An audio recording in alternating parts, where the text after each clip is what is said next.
December 2023 meeting to order.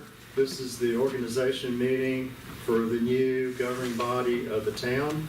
And it's my pleasure to call Elder Donald Martin to give our invocation. Let's pray. Father God, we thank you and praise you, O God, for tonight, O God. We ask for your guidance, God, and your leadership. O God, give us the knowledge and the wisdom to follow you in all your ways. God, we thank you and we praise you in Jesus' name. Amen. Amen. I'd like to call on Commissioner Mike Rose for our Pledge of Allegiance. Everybody can stand. I pledge allegiance to the flag of the United States of America and to the republic for which it stands, one nation, under God, indivisible, with liberty and justice for all.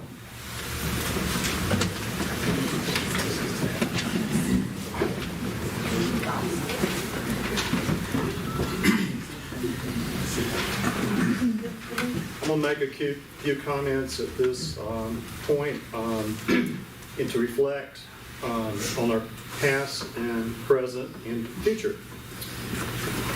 It's been my honor to give service and duty to the Princeton community for the past 2 decades. We've seen over a 34% growth in our community. Our quality of life is much better than it was prior to when I started being mayor. We've seen revival of our community. We have a new town hall that was built in around 2008. Previously, we were in a flooded building with mold from the ceilings and the roof was leaking. So there's plenty of positive things that have occurred in Princeton. The Ray Flores Park, the money we received for water and sewer. We actually built a new plant back in 2002 and 3. Now we're looking forward to adding to that plant another 300,000 gallons, which is amazing. We're needing to grow our town even more. The flood mitigation money that we've received to help, a lot of the flood mitigation is not started, but we do have proceeds to move forward with all sections of our town, including Beaver Dam Creek.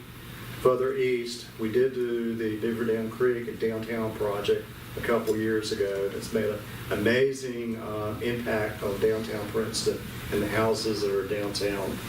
But I want to acknowledge before I move forward, we've received over $15 million in community grants. But Marla Ashworth was been our town clerk prior to a year and a half ago. She played a major part in helping our town move in a positive direction. And now with her new employment with TRC, engineering, the firm is out writing grants for us, working with us in amazing ways to move forward.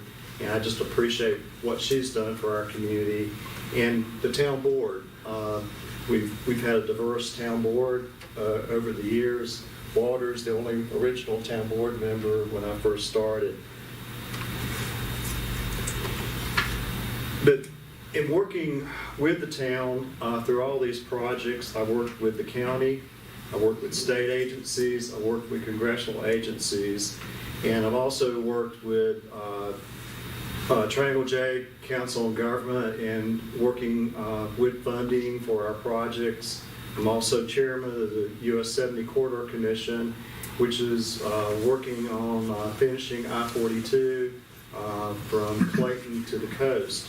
So there's a lot of projects that I've been involved in, and I think that's what really is important is when you do service, it doesn't mean just geographically Princeton, it means geographically the whole area of the state that we work with to bring economic development east of Raleigh. But the major part of what I feel is accomplished is financial stewardship. We now have a fund balance of over 50% of our annual budget. And when I started out, the fund balance was around 15%. So that fund balance can help us get grants, it can help us afford new projects, and it can help us on a rainy day when we don't have money. I want to do a little comparison with a major statesman of what Princeton's gone through for the last few years.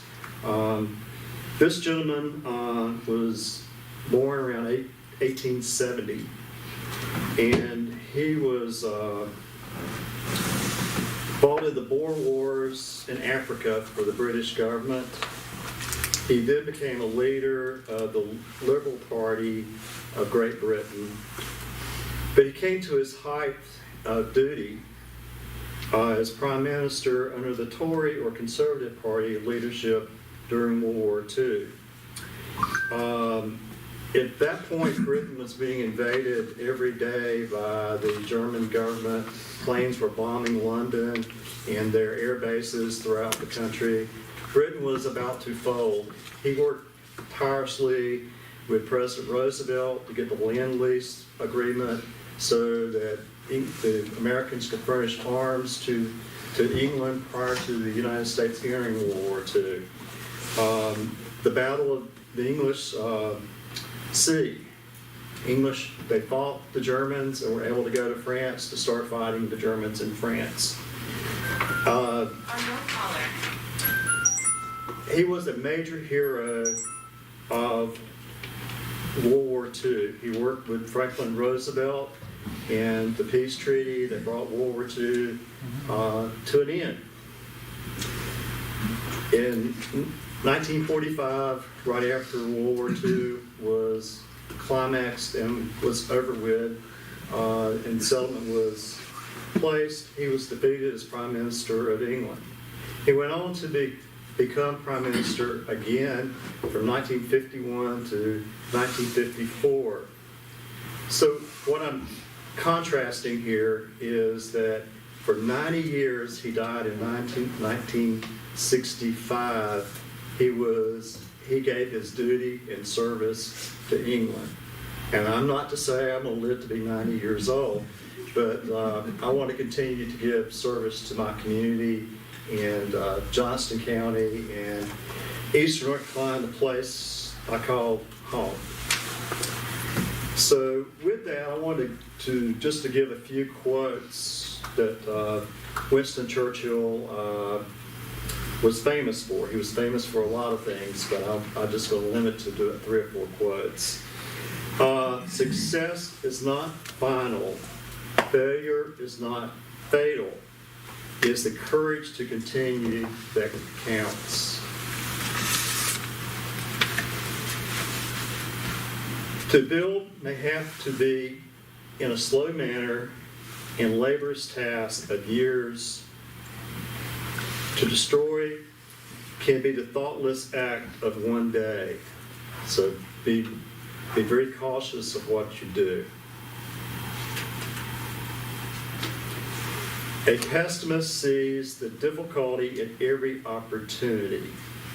An optimist sees the opportunity in every difficulty. We may make a living by what we need, but we make a life of what we give. So I want to follow the tradition of the principles of Winston Churchill, which is freedom, justice, honor, duty, mercy, and hope. And with those traditions, I know that I'll leave this world in a better place. Thank you.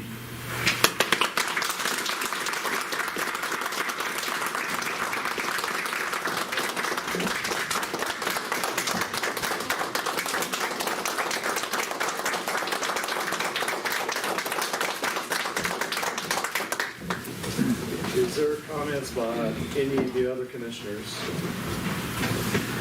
Well, Mr. Mayor, I would just like to thank you for the job that you've done. I've only been seated almost a term and a half. But since I've been here, and I've been in Princeton now 23, 24 years. And I've watched things grow and I've seen things turn around. So thank you for getting us to this point. And, you know, they always say that all good men, they don't die out. They just either fade out or they just kind of ride off into the sunset and kind of sit back in the background and watch things from the back and help it out.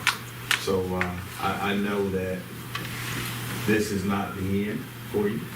You know, I know we'll still see Don around, and Don will come to the meetings, and you know he'll put his input in.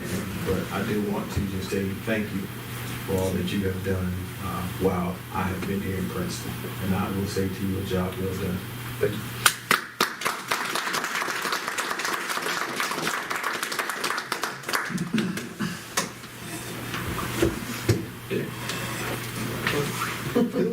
Well, I go next. I didn't want to jump over anybody, but We don't have a meeting that goes at 2 a.m. now.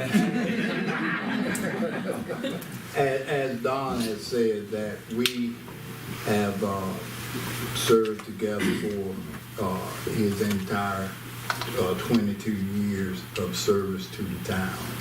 And whenever I say 22 years of service, that is exactly what I mean. And I don't say that because it's something that sounds good. I'm saying it because it's fact.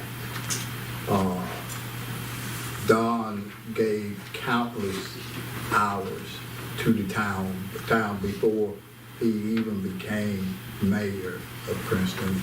He has always participated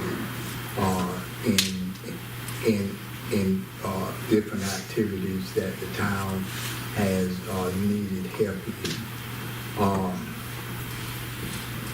in. It has been a privilege to serve with him. I'm not going to pretend that we always agree, because we don't. But even whenever we don't agree, that we agree on one thing always, is that we want to make the best decision for Princeton. And I thank you for your service to the town.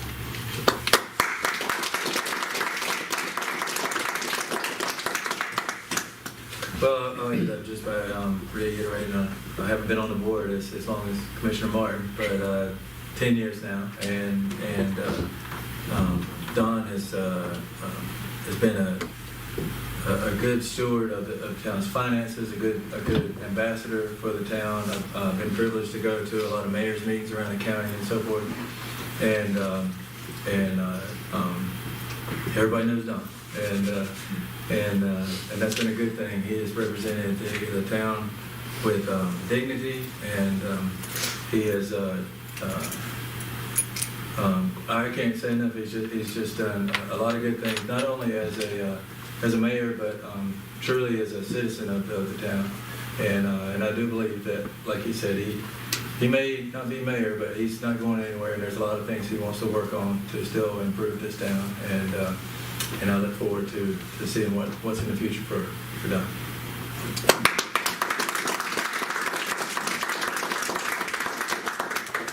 Well, I don't have as much to put into it as the rest of them do, because I'm the newest one here. But I will say it takes a lot of dedication to do what you've done. It takes a lot more than I think people on the outside looking in realize. So my hat's off to you. I hope you enjoy your time. That you'll have a little more free time. I'm sure Miss Vicky will be glad to see you. But I appreciate it. I really do.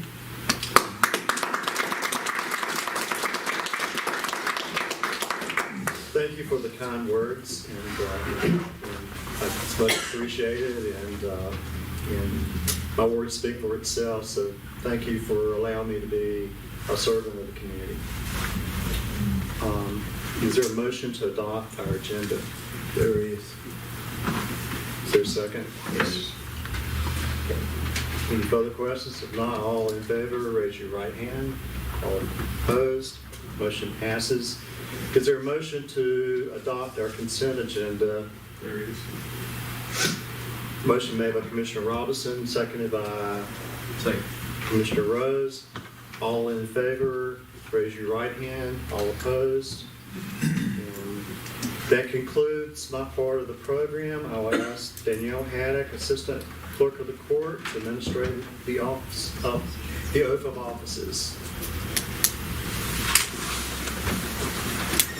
All right, my name's Daniel Haddock, one of the Princeton Haddocks. Ms. Ball was already obligated to be in Arthur's Lodge tonight, so she felt like it was appropriate to send the Princeton gal to swear in the new folks for Princeton. So, Mr. Johnson.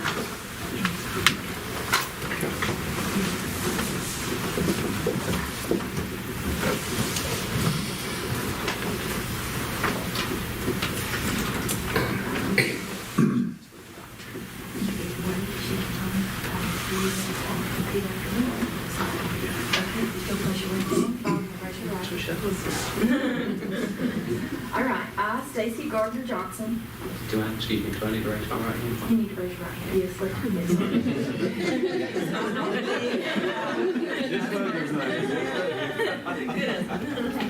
I, Stacy Gardner Johnson, I, Stacy Gardner Johnson, do solemnly and sincerely swear do solemnly and sincerely swear that I will support the Constitution of the United States, that I will support the Constitution of the United States, that I will be faithful and bear true allegiance to the state of North Carolina and I will be faithful and bear true allegiance to the state of North Carolina and to the constitutional powers and authorities and to the constitutional powers and authorities which are or may be established for the government thereof, which are and may be established for the government thereof, and that I will endeavor to support, maintain, and defend that I will endeavor, support, maintain, and defend the Constitution of said state, the Constitution of said state. not inconsistent with the Constitution of the United States, One more time. not inconsistent Not inconsistent with the Constitution of the United States, with the Constitution of the United States, to the best of my knowledge and ability, so help me God. to the best of my knowledge and ability, so help me God. I, Stacy Gardner Johnson, do swear I, Stacy Gardner Johnson, do swear that I will well and truly execute the duties that I will and truly execute the duties of the office of mayor to the town of Princeton of the office of mayor of the town of Princeton, according to the best of my skill and ability, according to the best of my skill and ability, according to law, according to law, so help me God. so help me God.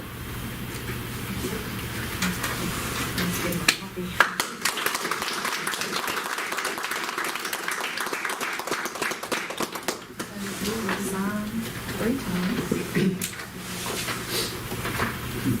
Would you sign first and then would you sign first and I'll get your license? There's 2 minutes.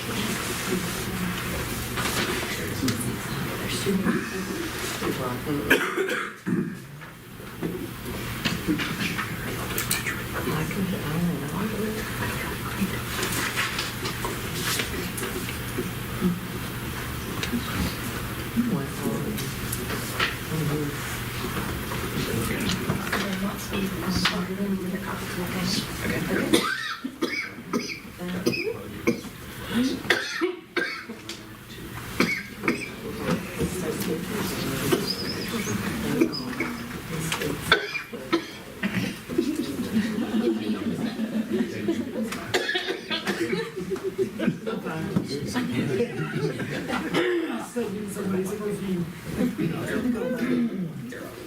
Okay.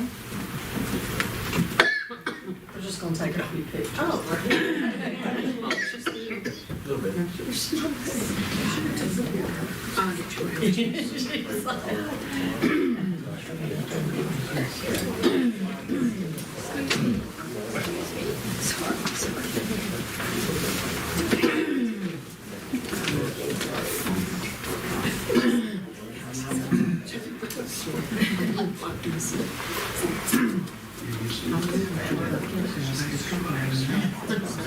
Okay, y'all kind of face this way. One.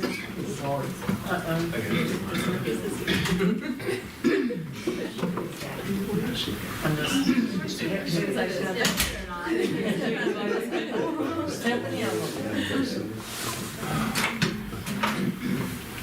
All right, and if you want to have one with the Bible and the paper, then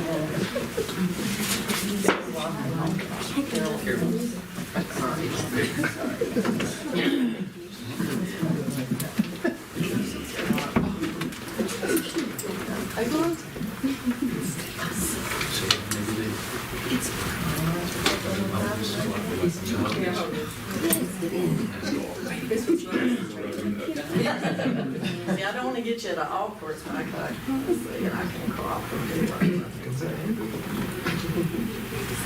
Okay. And now.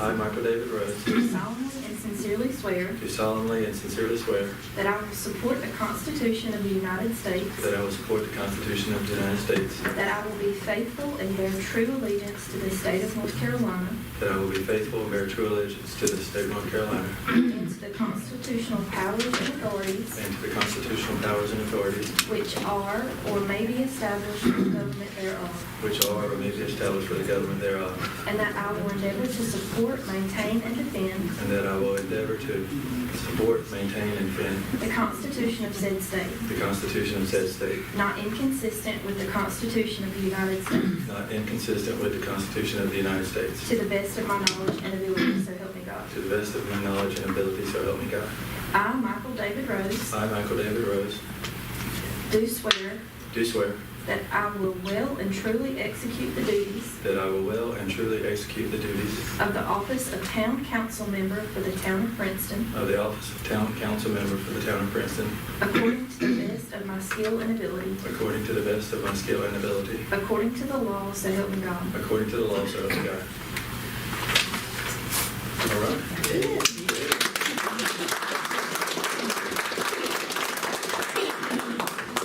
All right. I'll sign 3 times, Okay. and you can keep the one that folks see.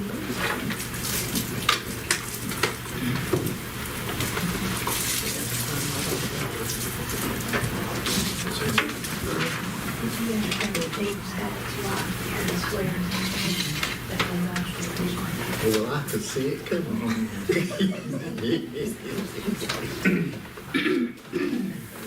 right.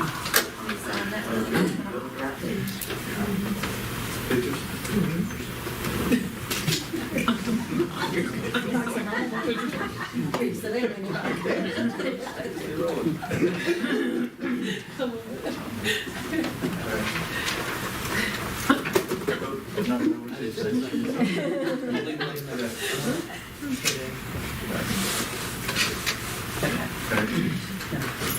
We're gonna give it Just a one second. Since you signed. Just hang on just a second, because,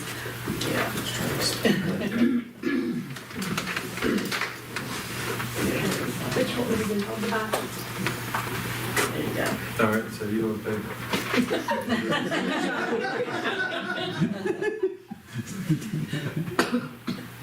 All right, thank you. All right. Thank you.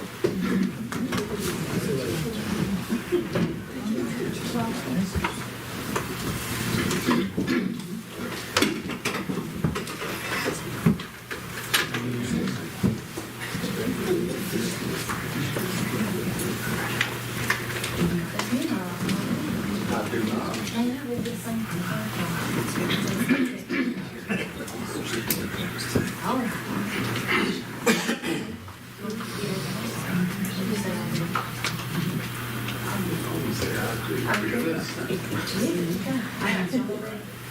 Stop. I, Walter Anthony Martin Jr., do solemnly and sincerely swear that I will support the Constitution of the United States, that I will be faithful and bear true allegiance to the state of North Carolina and to the constitutional powers and authorities which are or may be established for the government thereof, and that I will endeavor to support, maintain, and defend the Constitution of said state, not inconsistent with the Constitution of the United States, to the best of my knowledge and ability, so help me God. I do. I, Walter Anthony Martin, do swear that I will well and truly execute the duties of the office of Town Council Member for the Town of Princeton, according to the best of my skill and ability, according to law, so help me God. I do. All right.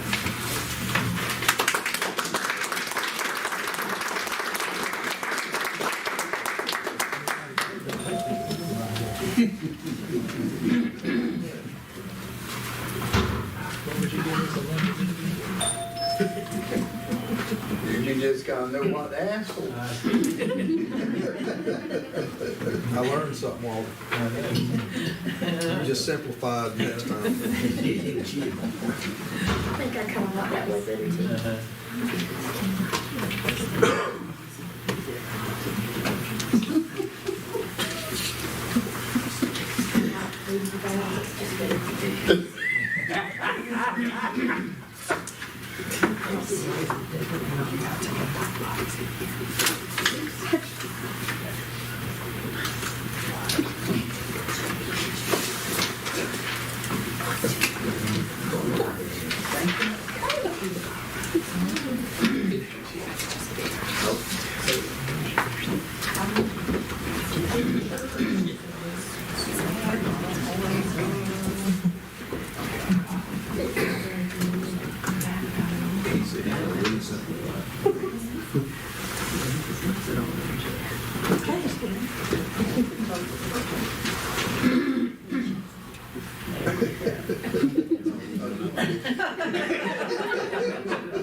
All right, we're good, thank you.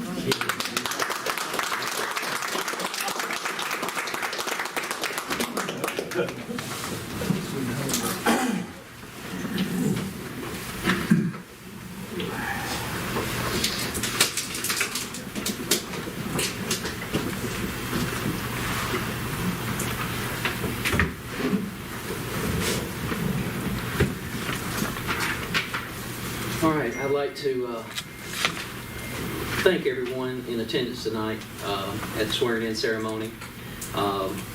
Congratulations to Walter, to Mike. Lord, I appreciate y'all serving another 4 years. This is my first time in public office, so I ask for your patience as I work through the formalities required. I want to encourage our citizens to be involved in the town, and it's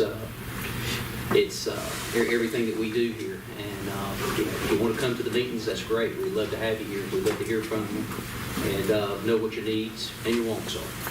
So I would like to say thank you to everybody, and we just remember to together we can do this. So thank you.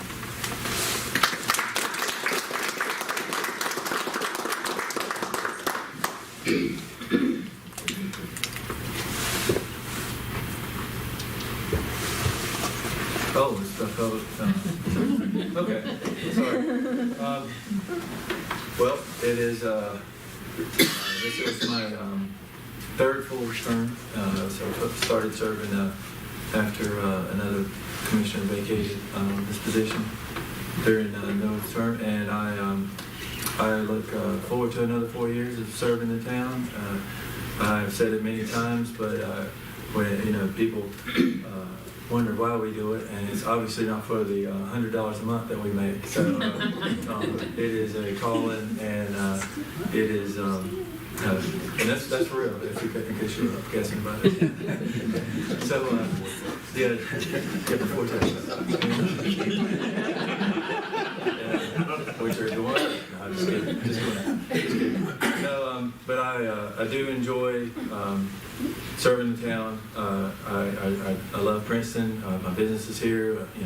Live right in the middle of town, and want to see the town continue to grow and prosper. And that is my only agenda of being on this town board, is not self-serving in any way other than just to make sure that Princeton is the best place that it can be. So as Mayor Johnson said, please attend the meetings, please come, please be involved. That's the best way to get something done. I know a lot of people like to just stop in my shop and complain, and that's fine too. I enjoy that as well. But the coming to these meetings is the best way to see change, and I encourage you to do that. And just thank you for your support, and let me serve another 4 years. Thank you.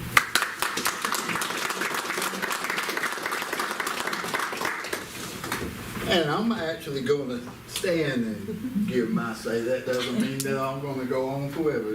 It means I'm going to stand. I put a little thought into what I would say tonight, and let me say this, and I've said it before. If you've been around me, you've heard part of this before. I am not a politician. I don't do politics. I serve out of duty. That I believe the Bible, and I believe that the Bible is true, and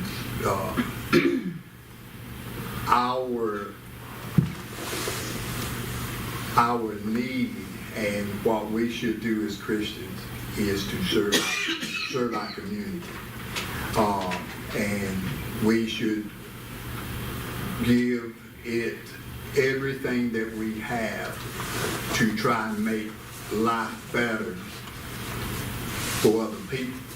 If we're able to do that, if we're able to make life easier, make life better for the citizens here, we've done a great job.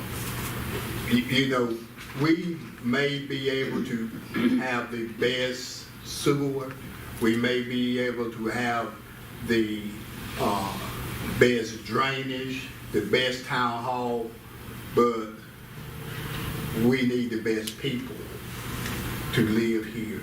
And it does matter how that we treat one another. And one of the things that I looked at whenever I thought about running for a re-election, and this is my 7th time. I have served constantly since 1999, and I find it an honor that you have trusted me to do what I have done this many years. Thank you, each and every one of you. Thank you.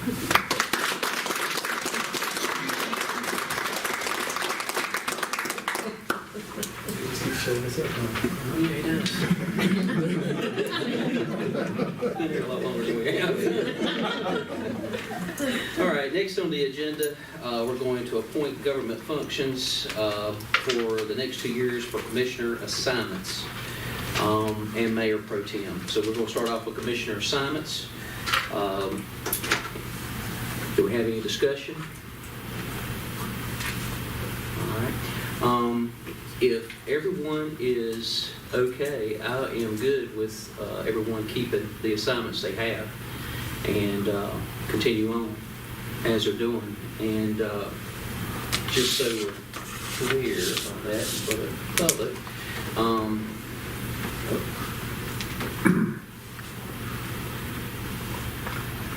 Mike, you're doing water and sewer. Keith, Commissioner Robinson. Commissioner Robinson, you're doing administrative and finance.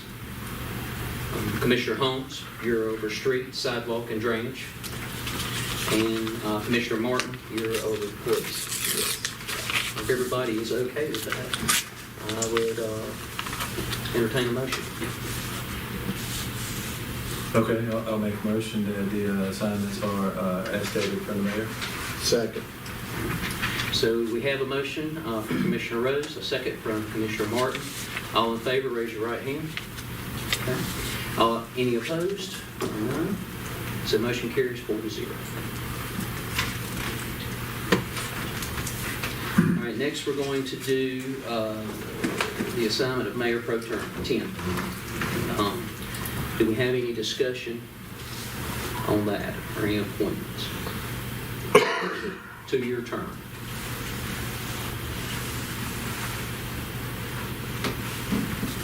Okay. With that being said, I would like to appoint Commissioner Rose, or ask to appoint Commissioner Rose, nominate him. Is there any other nominations?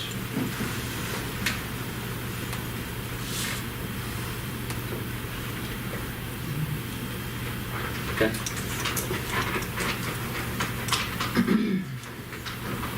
And I'll just jump in here. As Mayor Pro Tem for the last couple of years, I have attended a lot of the mayor's meetings around the county, and I do feel like, for continuity's sake and to build a bridge, as you become more familiar with the way everything's going, I would be honored to serve in that role and in your absence, if ever had to be out of place. I would be honored to serve. No. I would like to say too that the ship has been sailing for several years here, and I don't want to come in and disrupt anything. I would just kind of like for it to continue on, and so that's what I'm looking at. I can work with any of you guys. You're all good men. I'd be honored to, for any of you to be right by my side, and of course you are. I appreciate everything that y'all do for this community, this town, and it's kind of hard to make a choice to select someone. You're looking at 4 very qualified men, but I think that ship is sailing, and I'd just like to get on board and move with you, and we'll see how it moves. And if we need to make some changes, we'll look at that. But all right, do I have a motion? Yes, I'll make the motion that we appoint Commissioner Rose as Mayor Pro Tem. Do I have a second? I'll second. I have a motion from Commissioner Martin, and a second from Commissioner Holmes. All in favor, raise your right hand. Okay. Motion carries 4-0. Thank you. I have the oath dating, and that is something that you asked for. Just give me one quick second.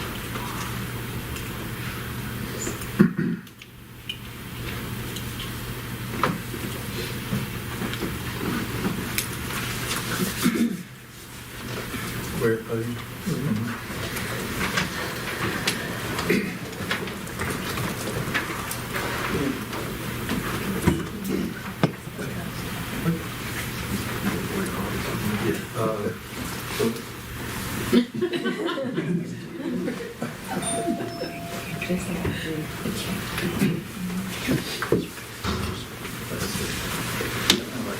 I'll just say I did.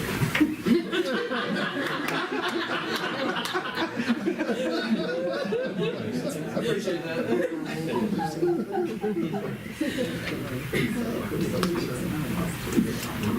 All right. I, Michael D. Rose, do solemnly swear or affirm that I will support and maintain the Constitution and laws of the United States and the Constitution and laws of North Carolina, not inconsistent therewith, and that I will faithfully discharge the duties of my office as Mayor Pro Tem, so help me God.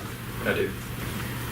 I, Michael D. Rose, do solemnly and sincerely swear that I will support the Constitution of the United States, that I will be faithful and bear true allegiance to the state of North Carolina, and to the constitutional powers and authorities which are or may be established for the government thereof, and that I will endeavor to support, maintain, and defend the Constitution of said state, not inconsistent with the Constitution of the United States, to the best of my knowledge and ability. So help me God. I will. Thank you. Thanks.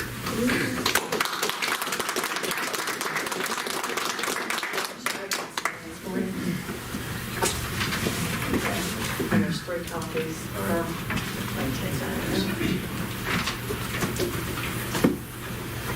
And we'll get one photo with the bill.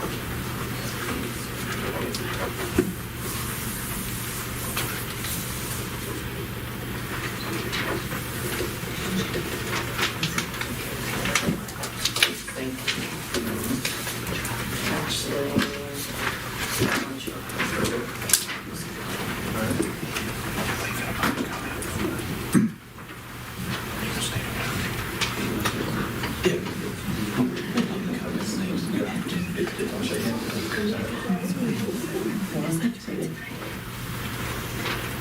okay, thank you.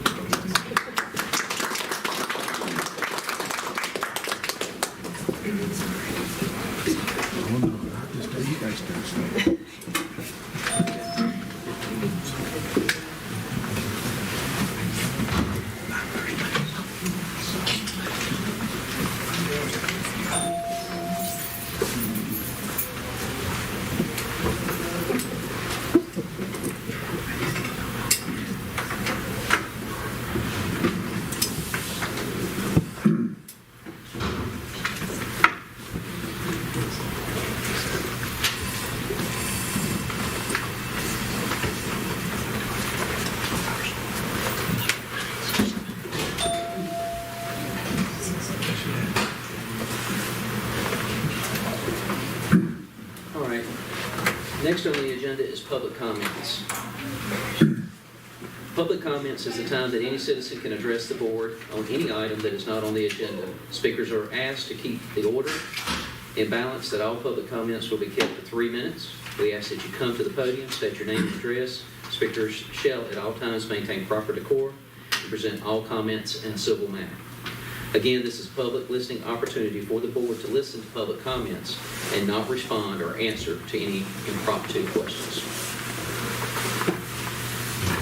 Is there anybody that would like to speak?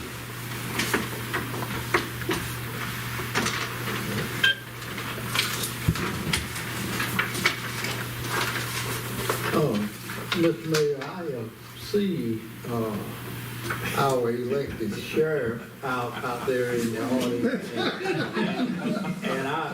And I know that he just run to say something.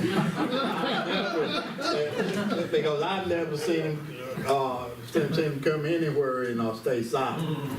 Amen. Yes, sir, I'll wait for that opportunity. You just need to be posted. Mr. Mayor, I just wanted to say, congratulations to you. This is my hometown here. I came tonight to see the changing of the guard. Congratulations to you. You got a new town. You got a great administrator. I get to work with him all the time. Miss April, I've known her a long time, all my life. She's a lot older than I am. And the new chief of police.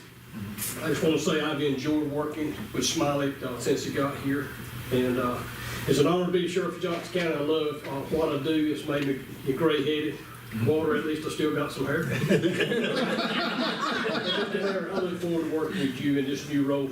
I've heard a lot of good things about you. I know you and your business partner right there. Good folks. And I know this gentleman and this one and this one and that one especially. We've been friends all my life. You got a good board. And I look for good things to happen in the town that I call home, where I went to school, where I was raised, where I shopped. And if I can be of assistance to you as the sheriff or as your friend, I will be here for you. Congratulations to all of you, and I look forward to working with all of you. Sure. Thank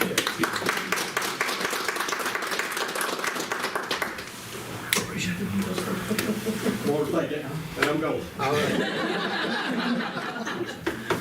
If I say thank you. All right, next on the agenda is adoption of the 2024 calendar of events for the town of Princeton. Are there any questions on the calendar of events for the town?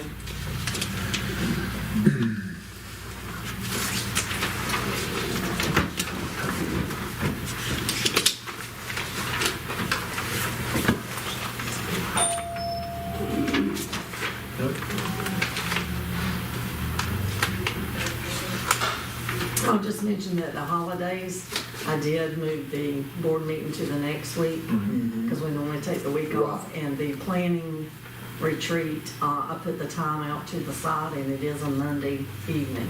We'll probably do it at the same format we did this past year. Okay. All right, I'll make a motion, we adopt the calendar for 2024. Second. I have a motion by Commissioner Rose and a second from I'll take it since he just got it. Commissioner Robinson.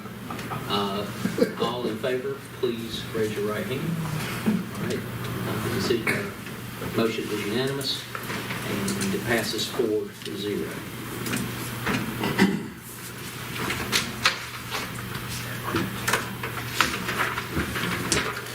All right.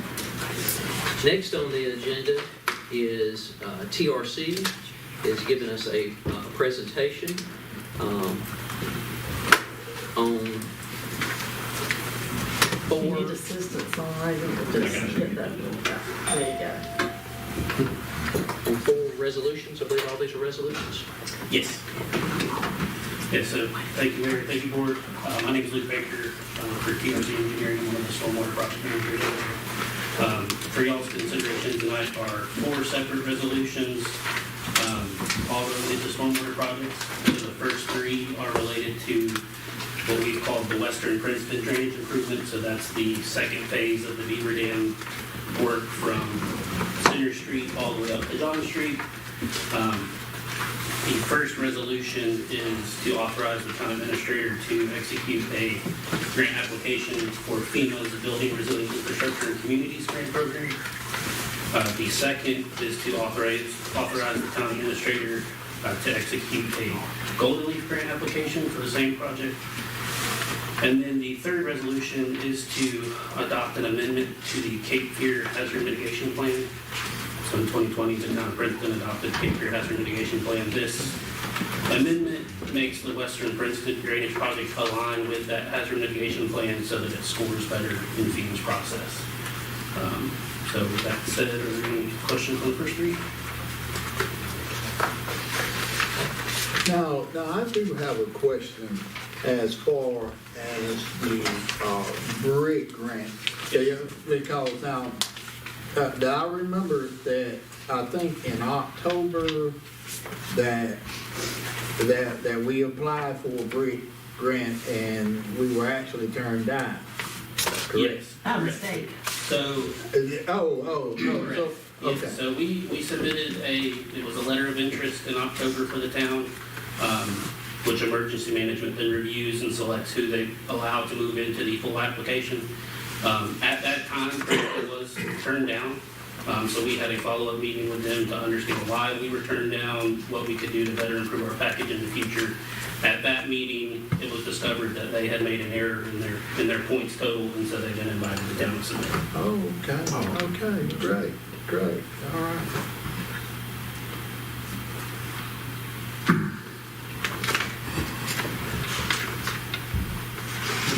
Are we going to do this all 3 together? That's what we don't want to do. All right. Any more discussion? I got one more question. On the, I believe it's on the ARPA grant of 129, is that to do the study on the Eden Woods? So what's in there as the ARPA resolution for the stormwater management project That's separate from the Western Princeton project, so that will be what we call an asset inventory. So we'll go all throughout the town and your ETJ, locating all public stormwater infrastructure, looking at it to see what's broken, what's in good working order. And then from there, we'll put together a stormwater management plan for the town. You already have an ordinance adopting a stormwater management plan. We just haven't actually made a stormwater management plan. And then a capital improvement plan for any kind of issues we find with the system. Okay.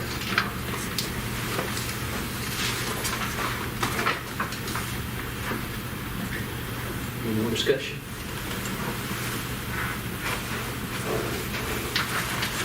All right. We're going to do all three of these together, right? So the ARPA one is a fourth one. So there's three for the brick and one for the ARPA. All right, so we have three resolutions here. Do I need to repeat each one?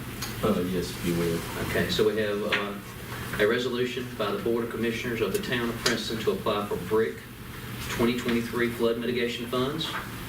We also have the resolution by the Board of Commissioners of the Town of Princeton to apply for Golden Leaf Foundation flood mitigation grant. And we also have the amendment to Cape Fear Regional Hazard Mitigation Plan approved and adopted on 12/7/2020. Do I have a motion?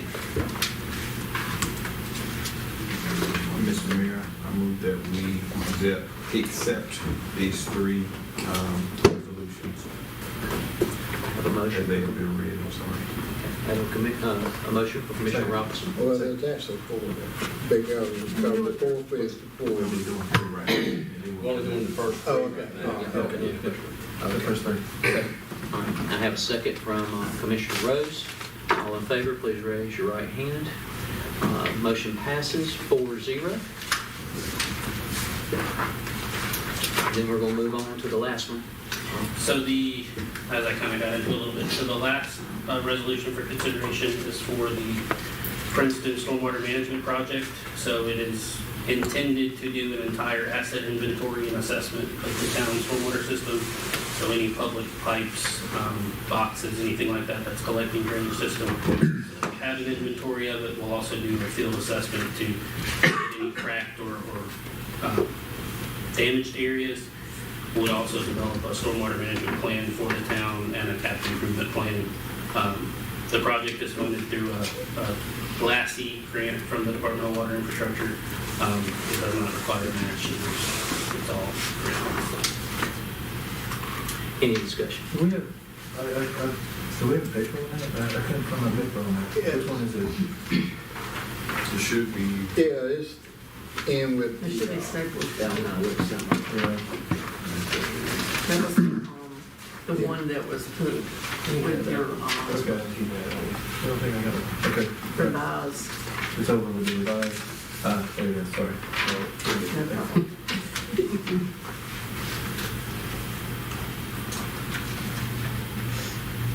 So it's a grant for $120,900. Yeah.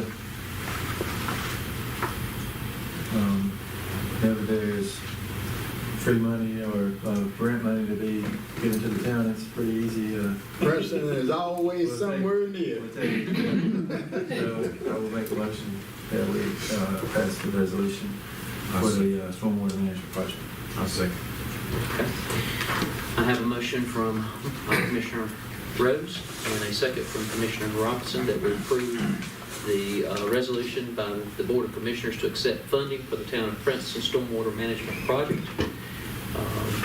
All in favor, raise your right hand. All right, motion carries 4-0. Thank you. Congratulations.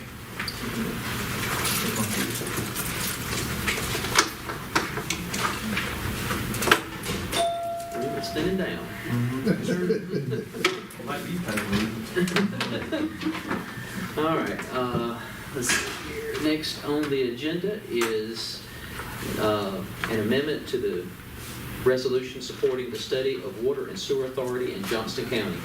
This is just basic housekeeping, and we need to amend this current resolution and have a motion for a replacement of Don Raines.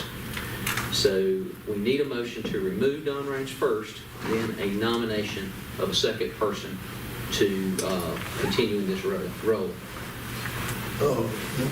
And just to, do you plan on, taking the place? I can do whatever, I'm willing. Mike Rose is currently on Okay. the board, and he is over the sewer side of the town, so. he And is- I have been attending these meetings. Okay, for the last few okay. months. And Commissioner Holmes helped out, I think, once or twice when I couldn't make it, but for the most part, I've been there Okay. at all of these meetings. Well, Yeah. okay, all right. And, yeah, in fact, have we submitted our resolution to Byron for this? Yeah, we just need to do an amendment tonight, so Okay. I can resend him the update. Gotcha, okay. So I do have a question. Yes.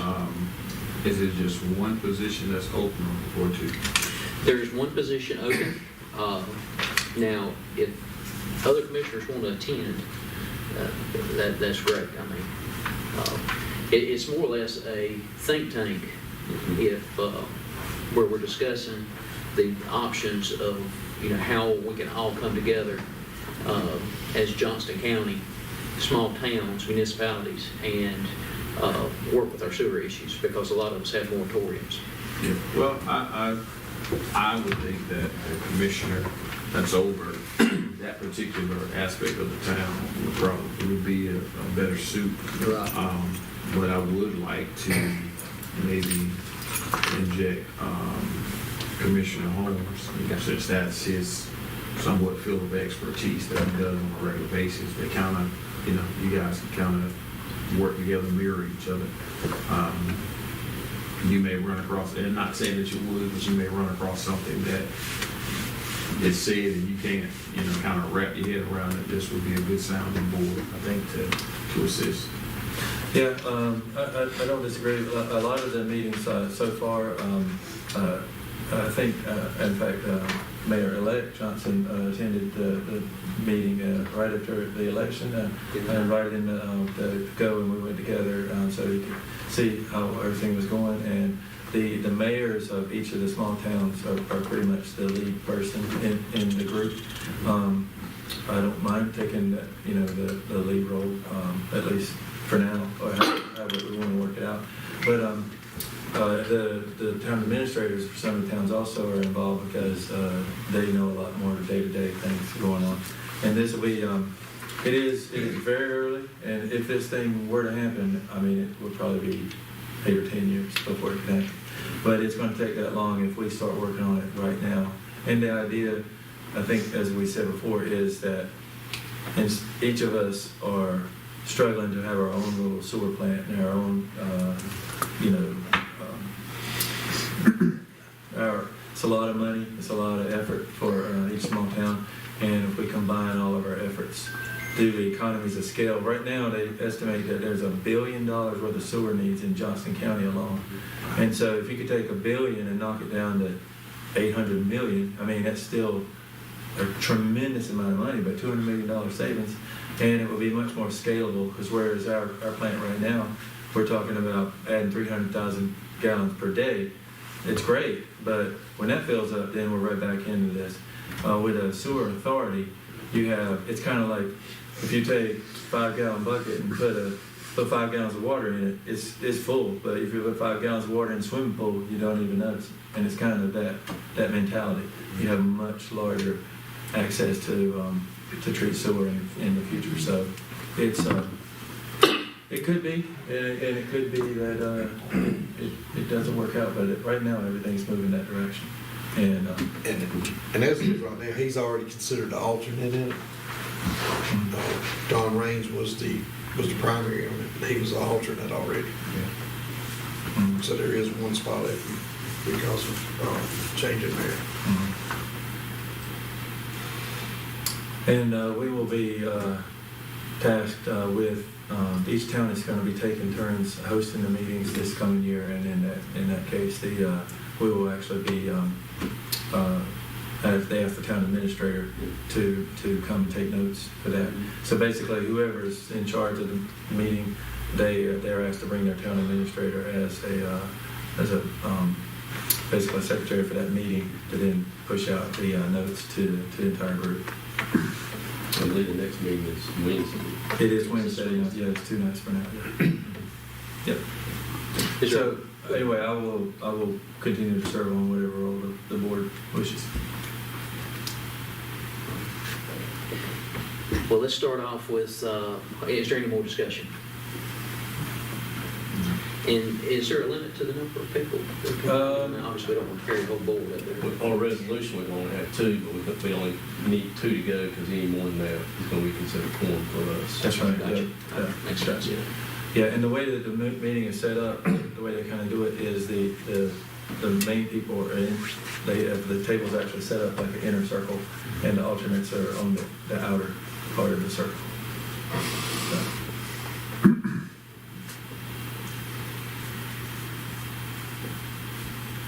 All right, well, any more discussion? We need a motion to remove Don Raines. I'll make that motion.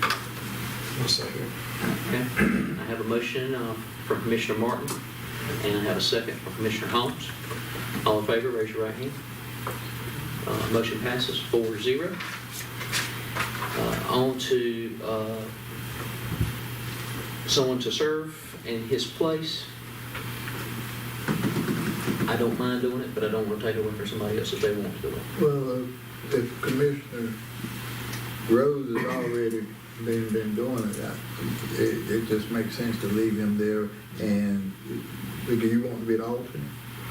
It's whatever. Is there any- I wouldn't say it's a need for the mayor, but the precedent is that all the other mayors are there. Like Benson, Pine Level, Four Oaks, Micro, yeah, pretty much everybody. So if I couldn't attend the meeting, it would be okay if Commissioner Holmes goes in my place? Absolutely, Okay. yeah. All right. Mhm. Would you be willing to do that? Okay. And if worse comes to worse, as long as somebody's there, even if it was just one, Right. we're okay. Yeah. All right. And we, So let me understand, so what we're saying is that Commissioner Rose, you will take the lead, and let Mary, you will be the alternate. Actually, I will be the lead, That's and I okay. will take the lead, All right. and he will be the alternate. All right, just wanted But to if be one of clear. us can't go, we're going to lead on, if I'm nominated into that position, then I will lean on Commissioner Holmes for backup. Okay. Yeah, I just wanted clarity for the Yes, record. sir. Yes, sir. Where it's at. Thank you for that. So I'll make a motion that Mayor Johnson take the lead on the Johnson County Water and Sewer Authority meetings. I'll second. All right. Have a motion by Commissioner Rose and a second by Commissioner Robinson. All in favor, raise your right hand. Motion carries 4-0. Do we need that Holmes as the backup, or is that just him? Just the back, we can only have 2 more resolutions. Just want to make sure we didn't need a motion. All right, that's what we make sure we email him. These are the ones that have like, the power of action statements. Right. Makes sense. All right, next on the agenda is the Central Pines Council of Government Board vacancies. I will read this.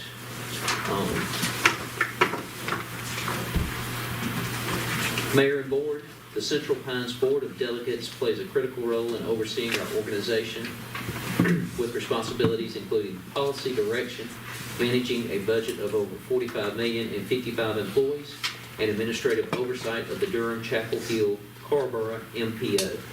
Board membership is a fiduciary and oversight responsibility that allows local elected officials to have a significant voice in our work plan. The board is comprised of 1 delegate and 1 alternate from each of our 47-member governments.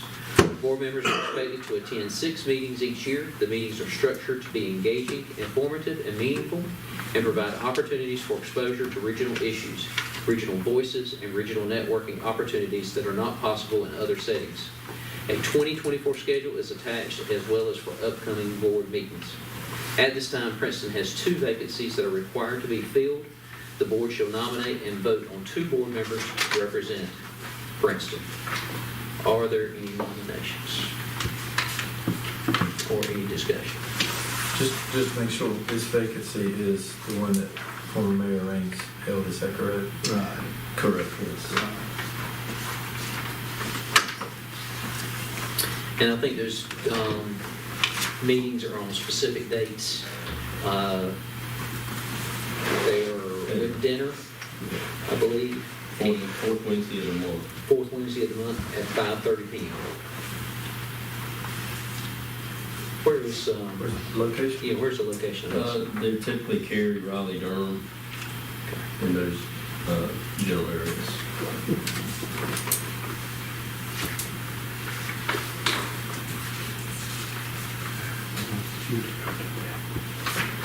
And they're at 5:30. 5:30. I know some of our schedules. Yeah, that'd be crazy.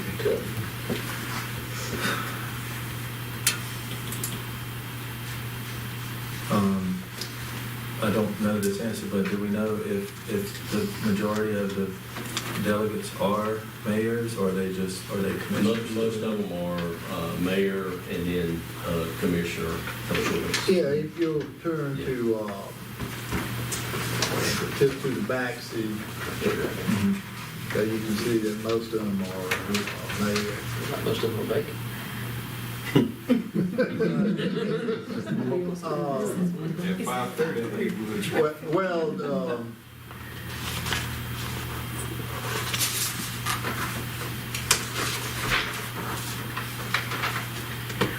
So does one just go, or because you got a one.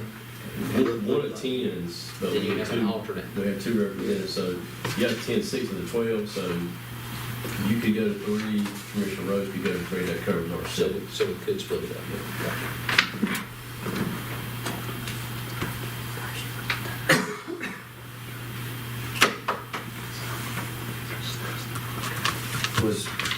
I never had to go to one, but I was actually the alternate before, right?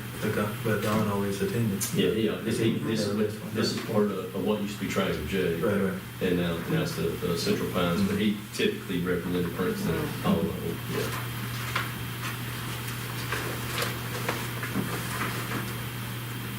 Can you do that? Yes. Definitely take 3. I might could do all 6, but I need an alternate that can back me up.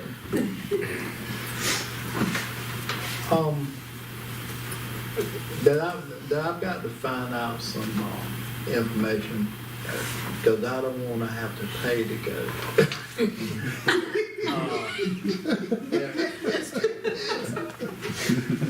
Because I've got to check on, I got to check on policy to make sure that, that if I did an alternate, that I wouldn't be, taking money out of my pocket. As far as the worker or something? Yeah. Yeah, they got a rule. They got a rule that would if you miss time, if you get cut money, get cut right much money.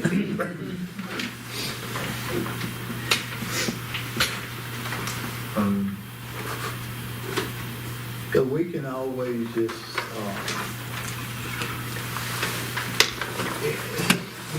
that we could put me down as an alternate, and if I find out that that's going to be a problem. Next meeting is January 24th, right? That is. Yes. And we need to let them know by January 12th. Okay. Yep. Well, I'm okay with, that gives us till the January meeting for you to find out. The next meeting for us is January 8th, so we have time if it didn't work out. Cause you're definitely going to the January meeting, right? I guess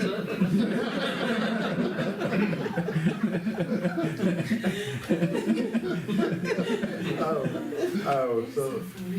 So it's gonna be like that.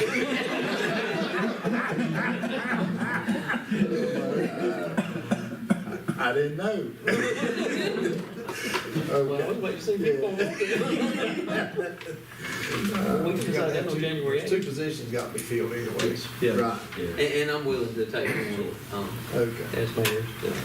So we need to make a motion for that, for Mayor Johnson to be the delegate and Commissioner Martin to be the alternate.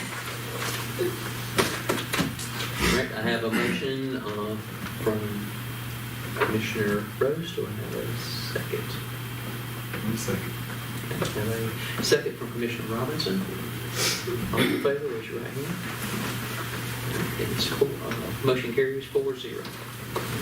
And I guess if you find out before January 8th, just let us know and we can kind of go ahead and Yeah, I plan on won't that. send it in until after the 8th meeting in case there's a change. We'll wait. Don't leave me out there hanging. All right. Next on the agenda is more housekeeping. It's amendment to the bank authorization, updating the mayor and mayor pro tem to be authorized on the signature cards for the respective bank institutions. So I just need a motion to add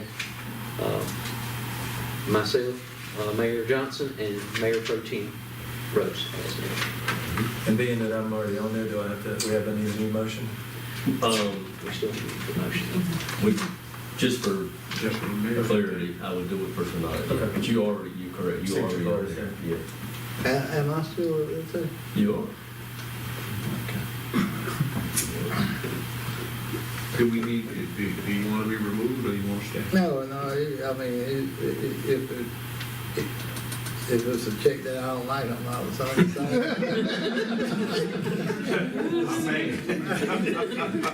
Big bubbles, no trouble. There you go. Well, I make a motion that we do add Mayor Stacy Johnson to be authorized on the signer card, as well as appointed Mayor Pro Tem Rose. Second. All right, I have a motion from Commissioner Robinson and a second from Commissioner Martin to add myself, Mayor Johnson, and Mayor Pro Tem Rose to the signature cards. We need to vote. All in favor, raise your right hand. Motion carries 4-0.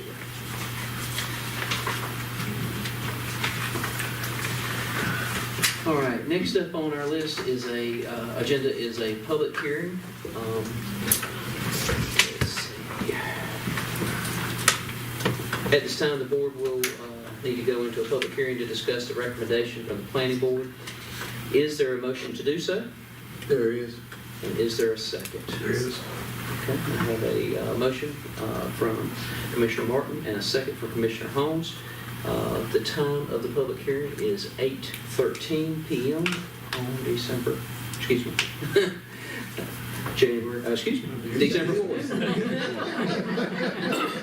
Skip Christmas. Not ready to. All right, we're gonna hand it over to, Get the vote, the final, and ask for the We had vote. a motion, but it's like we need to vote. You got the motion. oh, okay, I'm sorry. So we need to vote. If you could raise your right hand. All approved? Okay. We have a motion of 4-0. Motion carries.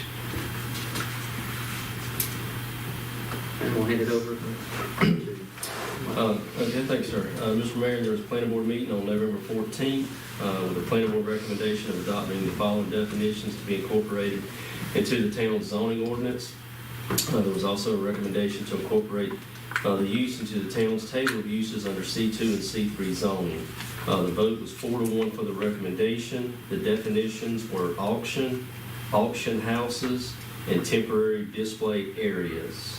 At this time, Tim Langston is the applicant who is requesting this. These definitions be incorporated into our ordinance. And if you'd like to come up and speak now, you could, sir. If they got any questions, I'll be glad. Yeah, if you'll come up here, just state your name and address and. Tim Langston, Fremont, North Carolina. I'm just trying to open up the old IGA building as an auction house. It'll be on Fridays or Saturdays, mostly. Sometimes there will be some online auctions, which won't affect nothing except for people going in and picking up.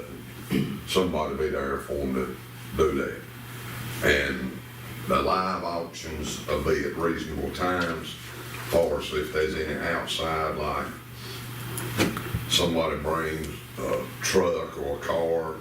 Hope they don't have to, but sometimes people need to dispose of vehicles that they're driving because of health reasons, going into a assisted living facility.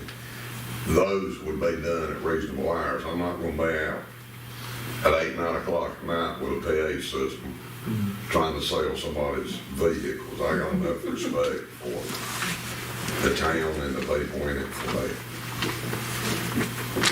Is most of the business conducted inside, or is there, Most of the time, a lot of them be inside. Even on like estate sales on Saturday mornings. That's the reason I'm getting a building. I've been doing them in the cold and rain, and the thing of it is, when you do all that, spend all that money for advertising, layout, and work, I've done them when it was sleeting and snowing. That way, if it's in a building, it may be raining at your house or sleeting and snowing, but over at Commissioner Holmes' house, beautiful weather, and you call me that night, says, Tim, when are you going to reschedule an auction? I said, we had it today. Well, it was sleeting and snowing here. So that way in a building, you don't have that issue. People know, hey, it's in a building. Now, if it's real bad inclement weather, yes, we're going to call it, you know. And, you know, I will be there to let people know, and answer phone or whatever. But like I said, a lot of times, look, we've done sales where we've done estate sale in Bethel. Now, if it's a real big estate sale, it'll be done on site. We're not going to move it. This is for the people, just like now, there's a couple of families that have lost their parents. I've got stuff stored. They've got stuff stored. And there's nowhere to have it because their houses, their yards and stuff was just not feasible to do it. And I've got another house that the lady's mother has passed, and she wants me to get her stuff. Well, her house is the perfect location, but there's no parking on 581.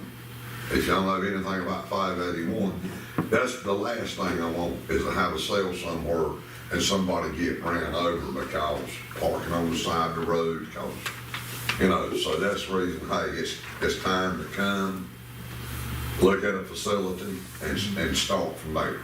So that's what our plans are. They give us, Mr. Weeks has given me a window. Hey, you can try it for this long. If it works, fine, we'll move forward.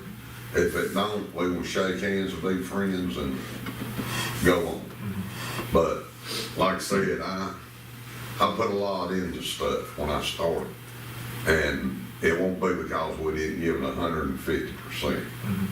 People that know me tell you, I don't believe in halfway. I go at it wholeheartedly. When I do it, my heart's in it. So, and I enjoy auctions. I mean, I've had several jobs over my life. I've been supervisor at Firestone, Bridgestone plant. I've done maintenance work for them, special projects. But, and I mean, I enjoyed that work, but nothing like auctioning because, hey, you meet people like Mr. Waller, people that's older than you, and you just sit and listen to them talk, and they tell you a lot of history about their family, their sales, and stuff. A lot of knowledge is gained by listening to the families. That's why I do a lot of times. If you call me to go meet your family, I'm gonna sit tight with them and listen and get a feeling about what's going on, so I know how to go about handling Is there, will there be, I'm assuming that sometimes equipment or something's too big to move inside, so. it. Yes, sir, because the doors is not big enough. Right, right. So how does it work as far as, say there's an auction Saturday and some stuff outside didn't sell? How long does it stay there? If it didn't sell, most of the time, if it's big equipment, they gonna get it away from there, because they don't want nobody borrowing it and not bringing it back, because it will happen. But most of the time, if it's stuff that don't sell, and if the people was reasonable on their prices, hey, we're gonna chain it up and try it in the next auction. But it's not gonna sit there for 2 or 3 months. You know, a couple auctions and then it's got to go. So, I mean, that's to be fair to give whoever you or whoever was selling for, you know, a fair shot at it. Okay.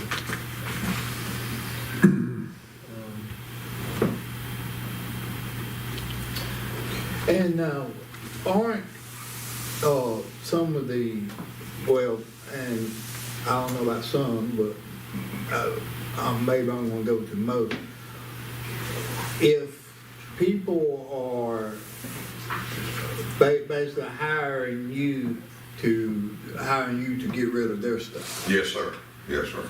So probably more than likely, if it don't go the first time, You give it another shot, and then they got to come get it.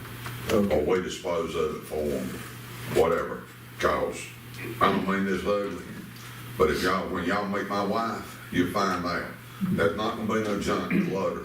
Dude, y'all won't have to worry about an auction house, cause she'll cut my throat. And y'all be burying me somewhere. There's some She just don't put up with it. So far as the outside storage, are you planning on putting up any type of fence across the back? There's not enough room in the back to really put a fence, if you've ever been behind there. There's probably from the back wall, from me to that wall, when you saw him, Michael, if I'd ever put up a fence, me and Mr. Weeks talked about it, and I expressed with Mr. King, I would put it on one side of the building or the other, but I would have it, you know, me and Mr. King and Mr. Weeks would talk about it, cause if I do it, I want it to look neat. It's not gonna be somebody went out there and threw up the pallets. Cause if I put up a fence, I want it there where Chief Smiley, different people, they ain't got to worry about nobody going in and getting stuff, you know, which there's always that possibility, but, you know, you make it tough as you can. What would be outside? I mean, you mentioned cars, you're talking tractors. Yes. What else? Stuff like that, you know, a disc hair, a blade or something, I mean, you just can't put it in those doors. I mean, them doors may be a little bit bigger than this door, but you just can't, you know. And like, if we got somebody's got 2 or 3 push lawnmowers or riding lawnmower, now they may be pushed outside to start it, you know, because we don't want to create no problem inside from fumes and stuff, but then it be shut off and put back up, and if they couldn't pick it up that night, they'd pick it up the next day. We make arrangements, you know. So where do you plan on storing this stuff? Are you planning on storing it beside the building, or are you No. planning on storing it in the parking It'll lot? be majority of stuff be inside. But everything else would be in the parking lot. Huh? But anything you would not fit in the building is going in the parking lot. Yes, sir, and it'll be done neatly. Or even lined up beside the building, never how y'all would want it. But the thing of it is, you gotta realize, a man that's got a tractor or trucks and stuff, vehicles, they wouldn't be up there 5 days before the auction. If we're gonna have the auction Saturday, they'll be up there Friday. Well, what at lunch. concerns me is just what you said a while ago. What if it doesn't sell? And then it sits there the next month and it doesn't sell, and then the next I won't, if it doesn't sell, I'll probably, with the rent that I'm gonna have to do, I'm probably gonna have to do 2 live auctions a month there. And there'll be online auctions. And see, we can put it on the online auction. It's not gonna sit there for 2 months. But it will always be something rotating in. Rotating in and out, yes, sir. And there may not even be nothing outside.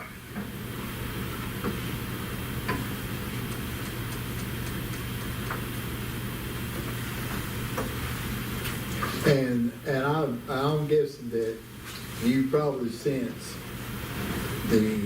that we're cautious, that we want to make sure that our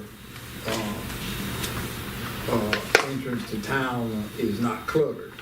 Well, yes, sir, I understand that. But when I get there, I'll have the building looking better than it looks now. Well, the building's not my concern. My concern is that, and you may be exactly what you're putting up here, but I don't know. And what I don't want is in 2 years from now, you all of a sudden move your yard out, don't make it, and there's a pile of stuff been left over there. In the There's a public. pile of stuff already over there I got to clean up. Yeah, but it's not a pile of equipment, and trucks and stuff that's been left out there. It's And that's- trash in the back. There's a stack of plastic bottles. You've been back there and seen it. Well, that What may height be is the this case, podium with there? but that may be the case, but that's in the back of it. Everything you're talking about putting out is in front of it. And now let me ask you something. Now think about this. You own a vehicle or tractor. If it ain't sold, aren't you gonna come get it? Not You're if I'm not gonna dead. let it sit there. No, if I'm dead, you're having estate auctions. Yeah, but That that doesn't- family is. It could be tied up with an attorney. Attorney's not gonna park it at his house. So, if this is gonna go, I think it needs to be in a fenced-in area that is not viewable. There needs to be some sort of privacy fence around the area that the equipment's gonna be stored. Senator, Minister King, give us a little definition. I know that we are here to amend the, but exactly what was not in the zoning. So right now, auction houses are not permitted in town. Okay. We do not allow them, they're not in our ordinance. What we are doing is adopting definitions that would define the use, and then also adopt where they would go if they would use, where they would be permitted in the town zoning. So right now, we're just we're listening to the 2 definitions, or 3 definitions of auction house, and the temporary display areas. Like I said, we do not permit auctions in town. These are the definitions that were recommended through research with myself and the town attorney and everything. So it is up to the board if they want to consider adopting these and allowing auctions in town. Like I said, as of now, they are not permitted, and you have the option of not adopting them and not allowing them. Well, that's what I was going to say that I thought was in the ordinance, so to speak. And I really don't want to sound like a TV show, Shark Tank or anything like that. But seeing as though that we don't have that already in place, I guess I could say it this way. For those reasons, I'm out. So there was I think there was a little more information in our packet about what the changes were, or was everything right here? That's everything? Mm-hmm. Okay. So, what areas, are these, would this be permitted in?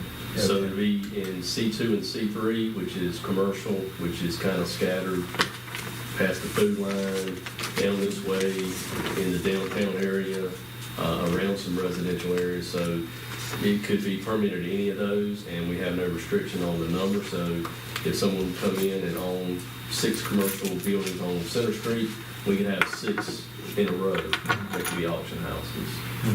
So.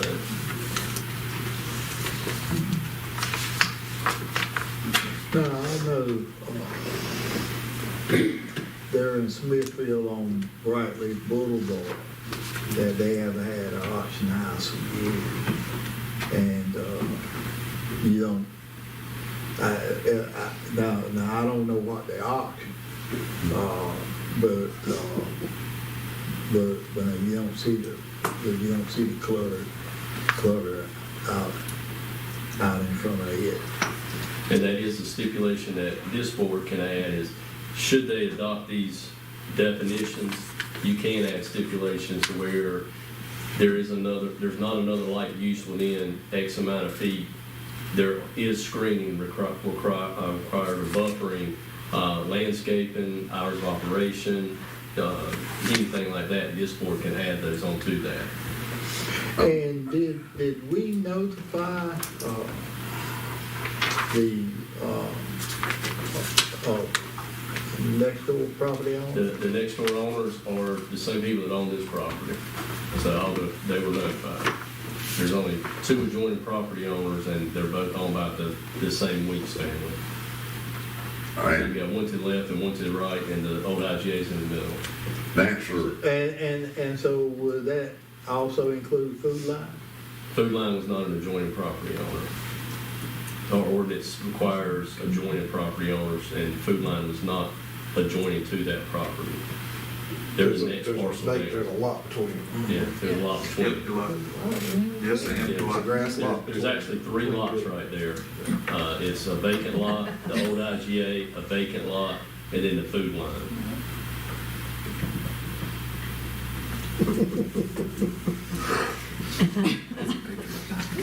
Commissioner Holmes, thanks for your question about stuff sitting there 2 years. If I don't sell it, I don't get paid. And you can tell I like these. That's my job, to sell it. Well, like I said, I understand that. Cause I get, I've got to look after right, what I think. I work 4 car auctions a week. You don't work 4 car auctions a week, not safe.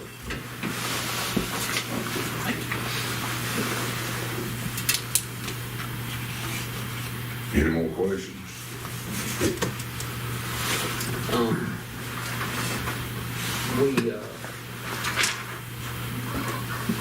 We're looking at the definitions, and the definitions will be what sets the precedent for the town. So it's not just about what you're trying to do, but it's about what the town, viewing it for the town. So just want to make sure you understand that we are voting on the definitions, and which allows it to go to C2 and C3 anywhere in the town. Yeah, and I'll just add to that is, I do believe every word you say, that yours will be clean and neat and everything. What we have to look at is that once this change is made, the next person could be a terrible business owner and not even have to come to us and just get a permit and go to town. Right, I understand that. So, yeah, so. Because it is a new thing, because like I said, in there, by our town ordinance, it's not allowed at all. So we've got to make sure that what we do now doesn't come back in 5 years and we go, well, that's a very good decision. Yeah. All right, thank you. Okay. So I guess we need to decide, we move forward as is. Do we make more stipulations, more restrictions, limitations of any kind? Well, I'd like to see it stored behind the building, beside or behind the building, and a fence. Well, that's the problem. If I don't know how much room they got behind the building, but from what Mike said, It's not he's a lot. saying there's not any room back there to store it. There is room on the sides, though. But is that side part of this property, or is that the adjacent lot? It's part of this It property. is part of the Yeah, and we're only rezoning the one piece, right? Or not rezoning, we're only looking at definitions, and he's only talking about one piece of property. Correct. So what this board again is doing is adopting these recommended definitions. And again, like I said, Commissioner Rose said, you can't add stipulations to it, whether you require fencing, buffering, anything like that if you want to for outside display areas. You can add that.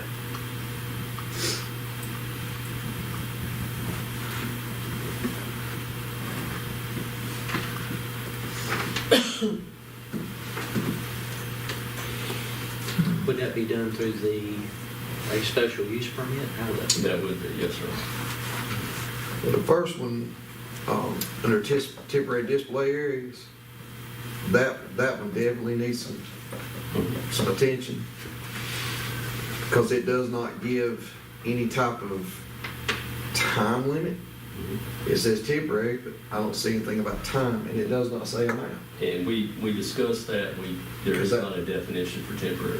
Right, there's not, that's very vague, and the amount of stuff is very vague, because that means, and I'm not trying to pick on you, but Sure. you got a parking lot out there that's 300 by 300, and all of a sudden you come out there and the whole parking lot's full, that's their temporary display. Understand? You know, that's not Again, temporary. This board can limit the square footage of outside display area and require it to be fenced in if they were to adopt these definitions. They can add that as a requirement of special use. And again, we can add distance of a light business in town, so we don't have one, half a block from another one. Well, and there again, you, talking about fencing it in, you can't really classify that as a display if it's fenced in where it's not visible. So you got that, you kind of got both scenarios wrapped up here, and you can't do that. I mean, we're going to have to put in some sort of parameters of what a temporary outside display is, And that- square footage, Yeah, or that's something number of that- pieces, yeah. something, and a time frame of when they can be there. They can be put out for during the day, like they won't put out lawnmowers, whatever, for a display, but at nighttime they got to be put up, or they got to be put in a fenced-in area that is a permanent, or not really permanent storage, that's a bad term, but a on-site storage area that is not visible. Because So since this is an adoption, that can be added to where the location of the storage is, the square footage of the storage, everything you just stated can be added into this. Well, obviously, like the mayor said, I would prefer it be behind it, but in this case, that's probably not doable. So I would say if it's got to go on the sides, it would have to be fenced off with privacy fence of some sort, whether it's chain link with slats in it, privacy fence, wood, vinyl, I don't care, but I don't think it needs to be visible. Can someone from the public ask a question? If you'd like to come up here to the Yep. podium, state your name and address, please.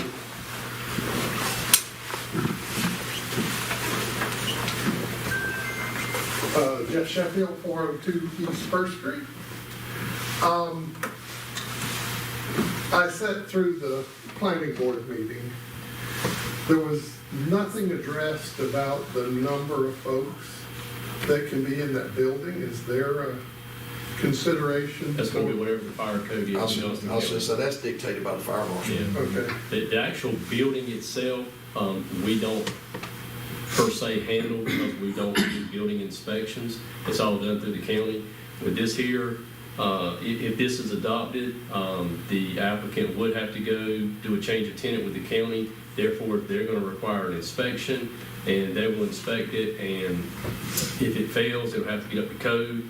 If it passes, then they would issue us a copy of the CO stating that the building is in compliance, and then we could issue a zoning permit at that time.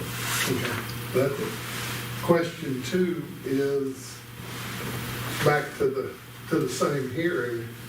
You've got a limited parking lot out there. Are you going to limit the And parking we just in to ordinance, we allow three cars per 1,000 square feet, and that's about a 13,000 square feet building, Yeah. roughly. And we've already discussed that with him as far as restriping the parking lot, where we would have to inspect it to make sure they meet the requirements of the ordinance. So that would mean about how many cars would be able to park? What was it, 3,000? Yeah, 3 per 1,000 square feet. And it was 13,000 square feet, so 39 cars. 39 cars.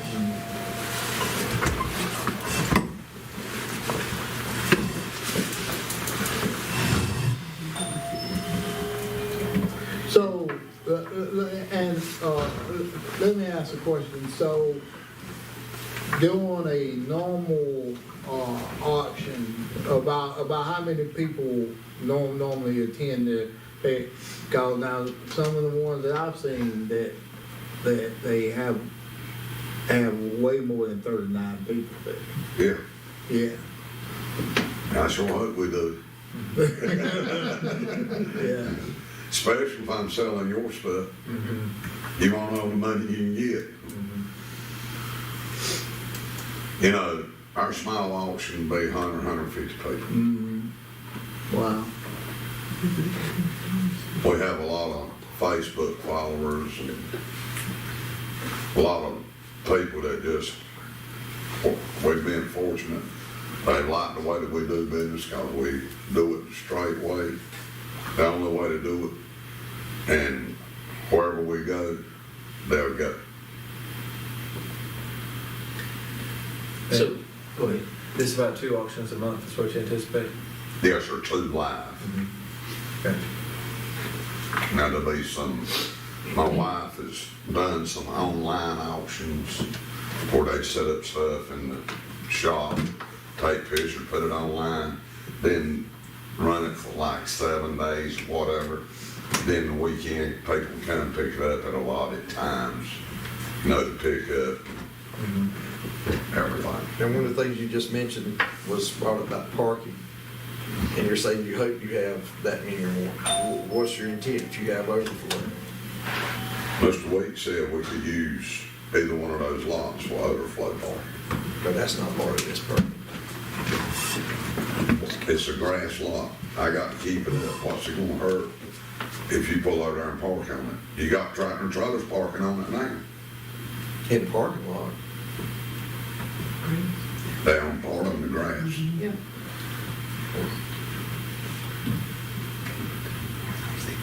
I mean, hey, short and blank, y'all don't want me here to tell me. No, it's not that we don't want you here. There's just got to be parameters to you coming here because we don't want, like I said, just when you come here, you may be absolutely perfect. But somebody comes in and moves on the other end of Donnie H. Jones over there behind the pediatrics and they open one up and all of a sudden it's the worst people ever come here. Well, if we don't set the parameters up now, we can't look at it later and say, well, now we need to change it. Do y'all want reference from people that I've sold for over the Like I years? said, it's not about you. It's not this, you're taking this personally, and it's not personal against you. It's professional for the town. For the people that pay the taxes and live here, that you come over here, you may, like I said, you may be 150% correct. Everything you do is perfect. But that doesn't mean the next person is gonna follow it by the I same don't do everything guidelines. perfect. But I'm just saying, the next people that come in that go by these guidelines that we're gonna set, they've got to be the right ones. Because that doesn't mean the next person is gonna come in here and do like you're gonna do. Well, it sounds like to me that what we're talking about with parking, that he's talking about 150 people coming to the average one from 100 to 150, and we're only talking about 39 parking spaces. Yeah, and I did the math on that. If you did 2.5 people and 150, you're talking about 60 cars. That's double the parking. Yeah, that's How many parking spots are in that parking lot now, do you know? I don't know, there's a whole lot in there. I mean, that's a big It part. does have a And, big and, and that probably predates ordinance. Yeah. For vehicle parking. Yeah. And everything, but if you go by what the current ordinance reads, Right. it was 30, but right at 40 cars. Well, see where that building's been closed for over 6 months, it's going to have to fall under the current Exactly, guidelines. so that therefore, it would have to conform to the. Which is no different than the pool did. When the pool reopened, she had to amend her parking to meet the statutes now. So it would conform to the current ordinance, therefore, if it's adopted and approved, based off our ordinance, the number of vehicles per square footage, it would be, what you think, 39 vehicles. Yeah, that's what's required, but in this case, he may have 75 spots already. Then he'd be out of compliance. He can't have more than it? No, because that building has been closed for over 6 months, it has to come up Our current code. ordinance, you can have so many per square feet.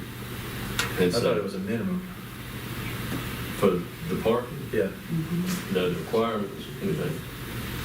Requirement for it would be, yes, you're correct, a minimum of 39. Yeah, you can have more So than he that. would be able to have more, yes. Right. He would be able to have more.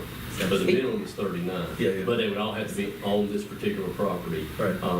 The other two properties do not have a structure or a building, and they could not be used for overflow parking. All parking has to be on this particular property. Right, I got you. But I believe he's probably got enough spaces for 150 people, possibly. Possibly. Looking at the size of the parking lot. Mhm. However, that doesn't allow anything to come out into the front Correct. if you're using those parking spaces. For And this and I one. have not counted the spaces. Right. I drove there, but it does have a large parking Now, lot. question, what's wrong with the day of auction? People with trucks and trailers, you know, to come. What's wrong with parking them? You know, Mr. Weeks said I could use either side of the grass and gravel for parking. He said, Bo, I want you to make it. He said, 'cause I want that rent. If he recombines the parcels into one tract, then that would be allowed because the use is on that one property. The other two properties are not related to this use that's going to be implemented. I'm lost. I mean, you just doing it for 3 or 4 hours a day. I can't make that decision. No, that's what I'm asking. Yeah, so. You're just doing it for 3 or 4 hours. I mean, You can park them, if you can squeeze them all on that lot that's got the old IGA, absolutely. But as far as the overflow parking, that parking is not for the use that you're doing, which would be the auctions. So therefore, it would not be permitted You would have to apply for a permit for those lots. to do for have overflow parking. That shouldn't be a problem. I mean, it's probably not a problem, but it just has to be done to make sure everything is followed. Gotta go with the rules.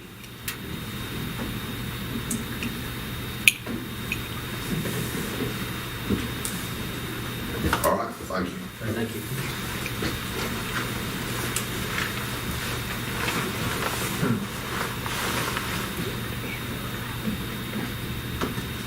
So I guess, are we, I mean, what is everybody thinking? Are we wanting to add some stipulations? Well, I know one thing that, going back to what Commissioner Holmes said, that we need to, put some numbers on the temporary. Because if we just leave it as temporary, temporary can be a long time. We all hear temporary time. All right. Yeah, and, Yeah, it can be a long time, but it's still temporary. Yeah. I do agree that definitely needs to be addressed. But and one reason that you normally don't see the definition of temporary in any ordinance is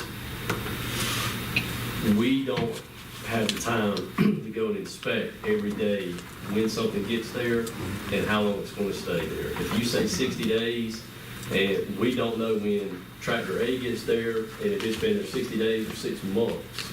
So therefore temporary is very loose. Unpredictable. well, However you use it, and it's very seldomly used in ordinances. That's just a kind of food for thought. well, what I'm thinking is, if you say temporary, and if you have a problem, you've got this fight brewing about about how long temporary is. So so I would rather already put it in there, and if we have to do some investigation, then we just have to do it. But we do have a basis to start. I guess my question would be, if we put, as you say, we put this temporary time span in, who has the time to go and inspect to see how long something. That's what he was just saying. I mean, that would be something that Brad, being code enforcement, would have to go by and document when the stuff's put out and try to keep track of it. And that's gonna be very difficult. It's gonna be impossible to do. I think it is very difficult, and it's gonna be one of those things that is totally unenforceable if there's not any verbiage to address it, because are we gonna have anybody over there counting the days of everything that's in the yard? No. But if there's, a tractor that's been there and everybody knows it's been there and you can see it's been there and you mark down, like you said, a date, and then temporary is defined as 30 days and it's been there 60 days, there's gotta be something in the ordinance to give some meat. Without that, there's no enforcement at all. It's either gonna have a definite timeline on it, or it's no outside display at all. Yeah. And here, I've got a copy. I know y'all probably can't see where you're at, but here's the property here. This is Dr. Donnie H. Jones. I'll show you here in a second.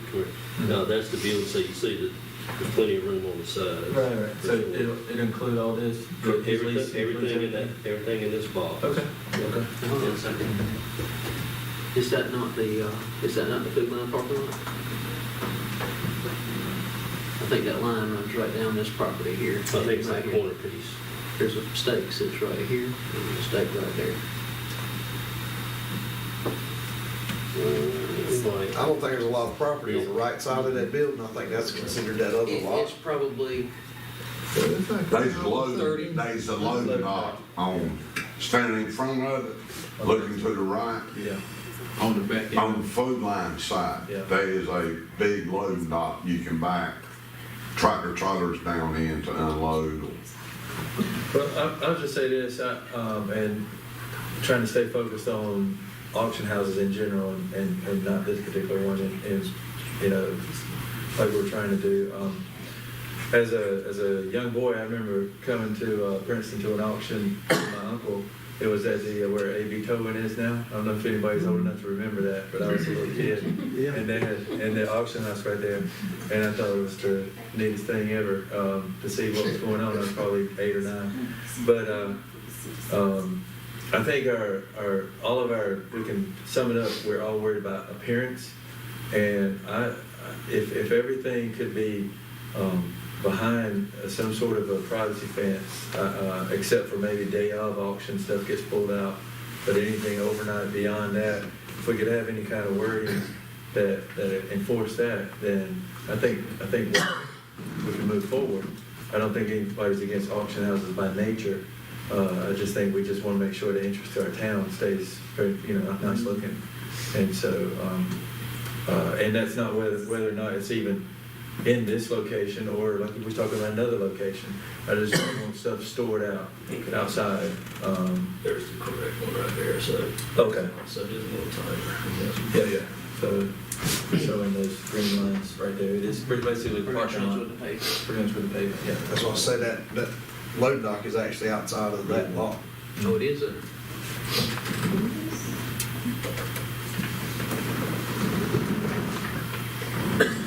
But that's whether it's That's his right, property or anybody else's property. We're talking, if there was another auction house wanted to come in town, we need to talk about if we want to limit that, if that's possible, or if it's. Have you actually seen the lot lines?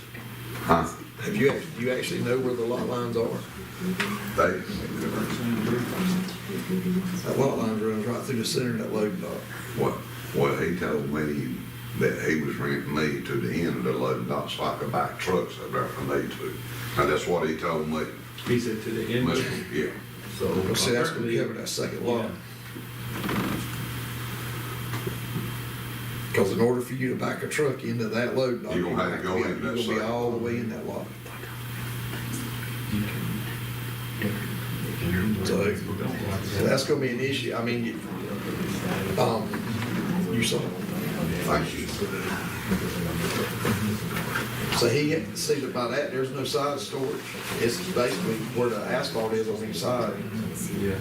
Can you go back to the load dock where it's at? Do you have that side back to, or is the load dock up front? The loading dock is at the back of the building, but the property line runs right through the center of the loading dock. Yeah, I saw that, but is there storage on the side of the building? Very little. You might have 20 feet. But can we take a 3-minute break, and if we Yes, sir. can't, I'll just leave alone. All right, I'd like to make a, Let's go, a pit stop. You gotta go. close the public hearing. Yeah, make a motion to close it right now. All right, I'd like to, break. Yeah, I make a motion, we take a 5-minute break. you'll close the public hearing first? Yeah, close the All public right, I'd like hearing. to make a motion, excuse me, I need a motion I'd like to make a motion that we close the public hearing. So be. So, All right, still 4. And then a motion to take a 5-minute break. and now we need a motion. 5-minute break. Take a 5-minute first break. 5-minute break. All right. Second. Yep. I got some.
this meeting back to order, and Need a motion to go back to public hearing. so I want to get a motion to go back into public hearing. I got a motion by Mike Holmes, do I have a second? Got a second from Commissioner Rhodes. All in favor? Oh, time is 9:01. No, I got the vote, All in favor? All in favor? All in favor, raise your right hand. I got a vote of 4-0. All right, the time is 9:01 p.m. All right, we're back in public hearing. Where we at? Well, I think the consensus of the board is that we need to, really put a time on what is temporary. Okay.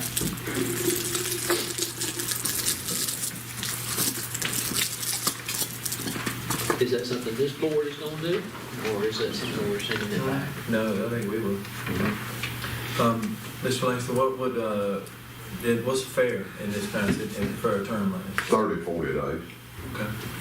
But like I said, if I've got a family's cars or trucks out there, I'm not gonna leave them sitting out there for 2 or 3 weeks. They can be gone.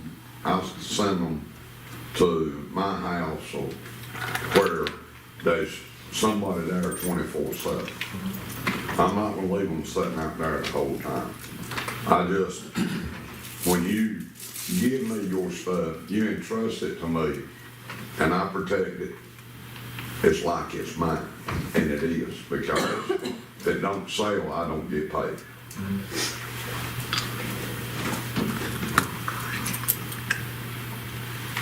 Wow. So, something we didn't leave it stuff outside. We can't govern that anyway. In and out. I think in and out, if you pull it out from behind a fence, sale day, and place it in a parking lot to sell. So be it, as long as we have enough parking places left for the amount of attendees, you can put it in front of the building. Same thing with lawnmowers, whatever, you can pull those outside, but at the end of the day, it probably all needs to be back up. And yet, that protects it. It also, PDs ride by, they see somebody over the fence, they know that something is not right. And that's only if the fence would be on the side, right? Yes. I would ask that y'all not make them put a fence up on the back side of the building, that you ask them to put it on the side to help the PD when they were making their rounds, especially at night time. If I remember correctly, the business that's on the back side of that fence is a vacant business, and people could park there, climb over, and we would never see them.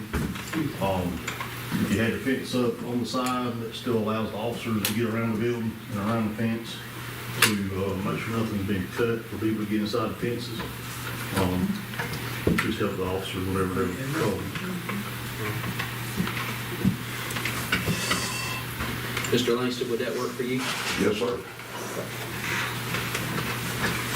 And so now the board is saying that we want him to have a fenced area also. If there's gonna be any storage outside of the building itself, I think it needs to be in a fenced area.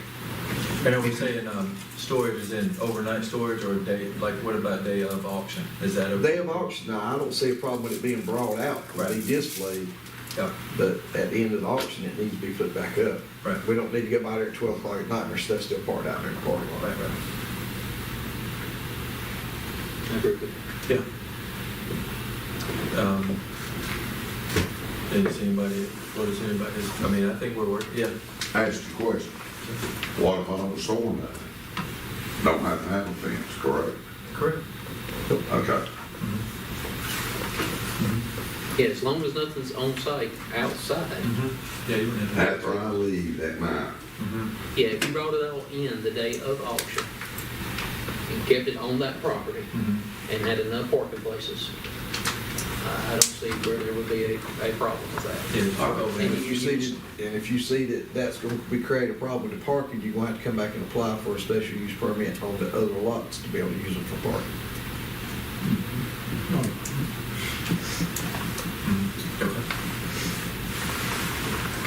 And what about, do we want to try to limit a radius, similar to the way that, the Gaming system. gaming systems? Yes, because what I don't want to see is the Piggly Wiggly turn into the same thing, because they have nothing in the back at all. Mhm. So everything out there would be in front of the building. Mhm. Yeah, and that would be, I assume that zoning is C2. Same, yeah.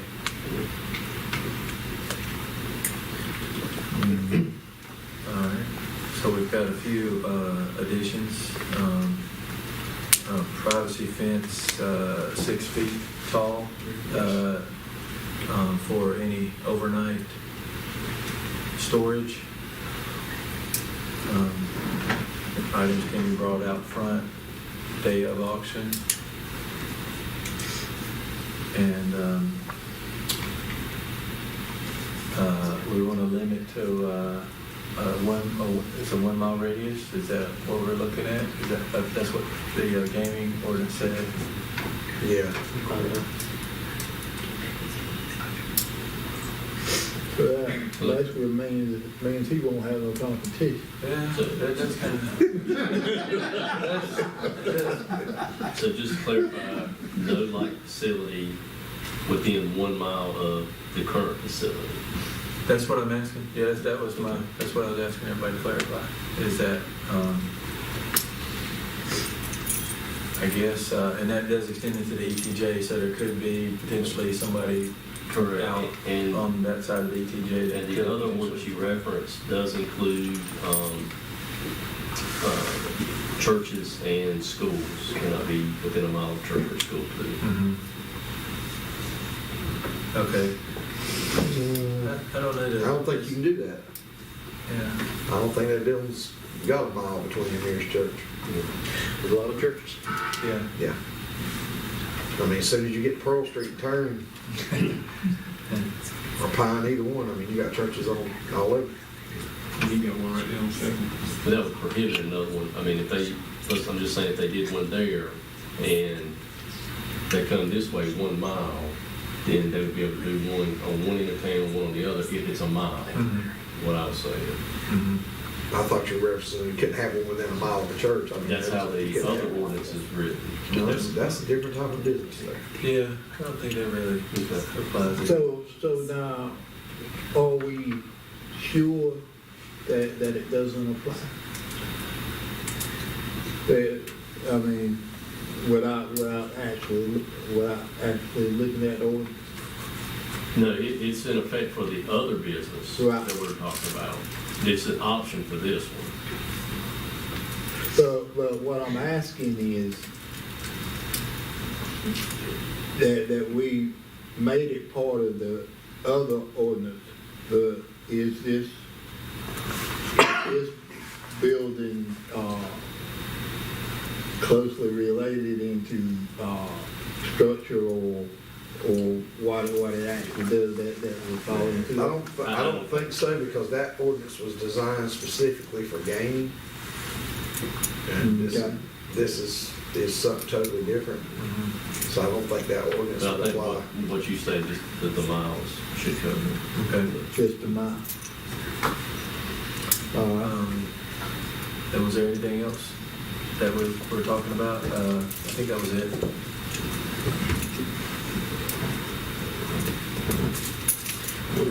Do we need, I know he said that he would not have any nighttime outside auctions. Do we need to look at that? I mean, like I said, not directed at you, but we have another one comes in somewhere out here. I don't think we want somebody out there with a bullhorn at 8 o'clock at night. Well, our recommended times were 7:30 a.m. to 10 p.m. Yeah, Just the recommended times that we had put in. 10 p.m. inside, not outside. So, and you can just clarify that if we want to, we can add just on the property in general.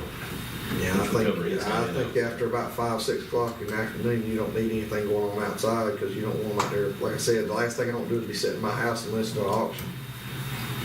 Even though I like auctions, believe it or not, I do. But I don't want to hear one at 6 or 7 o'clock at night. Yeah. What time do you normally, when you do an auction like that, is it usually If open I in the do afternoon? estate auctions, Yeah. we usually start at 9 in the morning And, 4 or 5, just depending upon how big it is. But there, you know, what we would do there is, like, if we start at 9 o'clock in the morning, we will sell all that stuff that that would have to be outside stuff to start being, or either on the inside. There's not gonna be outside stuff, so, I mean, we could run to 5, 6 o'clock, cause we have lights, heat, and air. Well, in a situation like you got, you can do all your outside stuff first thing in the morning. Yeah. And then you can transition to the inside. Yeah. But like I said, this isn't directed just at you. It's directed at a future one that would come in here. And if We I had can't, we can't go back after the fact I and say, know. well, now we messed up, now we need to make an amendment. If I- Because that's not fair. We need to make sure that what we're doing now is gonna apply 2 years from now. And if I done like, say, Friday night at 6 o'clock, cause you got to wait till people get off work, get home, whatever. If I had any, say I had a couple vehicles, 6:30, I'd about there selling them and then move back inside, you know, so. What nights do you normally have your auction? Is it Friday night or is it Saturday? Is that normal 2 days that you Yes, sir. hit it hard? Unless we see something different. Now, I mean, every area is different. I've seen sales where I worked with a guy, hey, Tuesday night, he was struggling and he switched to a Tuesday night sale, which he has a smaller sales than I do. He rock and rolled on Tuesday nights because there wasn't nothing in that area for nobody to do, and people started going on Tuesday nights when he transitioned to Tuesday nights. Or how late would you want to see that? You just said, what, 5 I think o'clock? anything on the outside, 6 o'clock, Need to be I done. think it needs to be wrapped up. Now, it's not to say you couldn't have them outside and take the people inside to do the auction, but I don't think anything needs to be out there on a PA system being screened at 6:30, 7, 8 o'clock. No, I wouldn't want to do that myself. So what would be, from your standpoint, if we limited outside and inside hours, what would be? 5 p.m. outside. 5 p.m. outside? Okay, I can live with that. And inside? 10:30. Okay. Okay.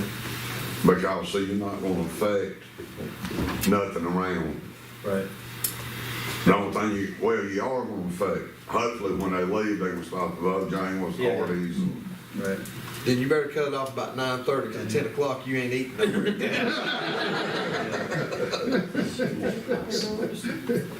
Roll up the sidewalk. That's you it. mean to tell me Bojangles is closed? 10 o'clock. 10 o'clock, they're done. My dogs worked there 5 years, they're at 10 o'clock, they're done. They might extend their hours, there. There'll be so many people in town with auction You houses. need to quit. Stop. All right, so do we need to change the hours on this temporary display area? Is that what we're looking at, the 7:30 to 10 p.m.? Is that hours of operation? That's hours of Outside. operation, outside. Hours of operation. Yeah. So, what I've got, just to recap, is no outside overnight storage unless it is behind a 6-foot privacy fence. Days of auction, the day of the auction, items can come outside of the fence. No other light facility within a mile, and the outside auction time will cease at 6 p.m. Inside auction time will cease at 10 p.m. One thing I want to look at adding to that is anything after 10 o'clock, it's done. If they hadn't moved it by that time, we don't need people out there with car trailers out there slamming ramps down at 11 o'clock at night. If they had moved it by 10, it needs to be picked up next day. Now, one thing that we need to look at also, that we need to look at the wording on the auction and on the auction house, because both of those depend on the 5.9.4. So, And that's subject to change with any stipulations that you add. So all the temporary display would be in effect, plus what is amended, which is what I just read.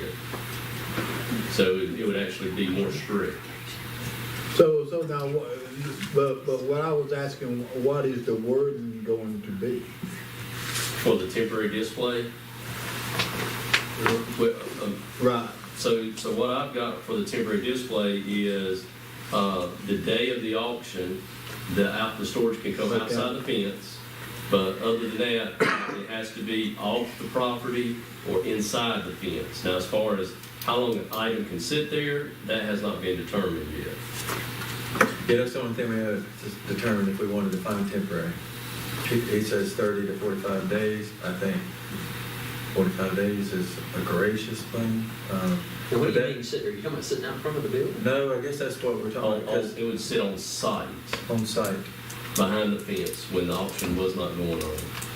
Well, how are we gonna govern Yeah. Because we've already said no outside There's no way storage. to be able to govern that, that's what I'm talking about, there's no way to But not being funny, Regulate that. if Mike got a red truck, and I went and bought a red truck exactly like his, Yeah.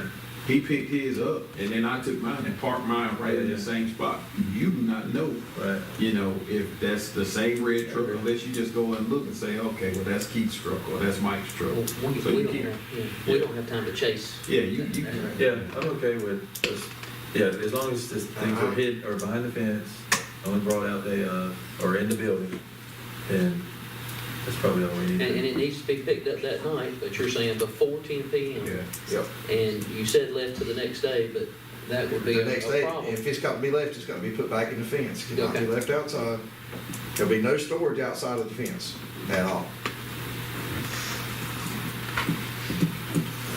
Question, Yes, sir. what if you buy these tables in there at 9:30? You got to have them loaded up by 10? That's my question. You said no loading after 10. Well, that goes back to your business hours. You go out there and run the auction till 10 o'clock, and the guy's bought half the stuff in the auction, how late does he stay out there? I'll stay there, if a man's done that good, he wants me there all night, I'll sit there with him and hold the light. I'll bring the rope to him. Well, so that right there is what we're trying to prevent. We don't want them out there all night long. I understand I that, but understand he may have drove 100 miles to get here, but you might better put your bed in there. Give him somewhere to sleep. I mean, what's it Because gonna hurt? I just, like I said, this one out here, you're out kind of by yourself. But Yeah. I mean, the next one won't be right close to somebody's house, and you wouldn't want to be trying to sleep at night after you've been at an auction all day. You're laying out 11 o'clock, and you got some guy out there running the skid steer, loading stuff on the trailer at 2 o'clock in the morning. You're gonna be calling Smiley saying, Yeah. what in the world are they doing? I'm used to stuff like that. I was raised on a farm. These people aren't in a farm. Huh? These people are not in a farm. This is town. But if a man comes in there and buys tables and chairs at 9:30, whatever, and he goes pays, I don't let them load till they pay. Cause I'm gonna make sure that their money's good before you take off with it.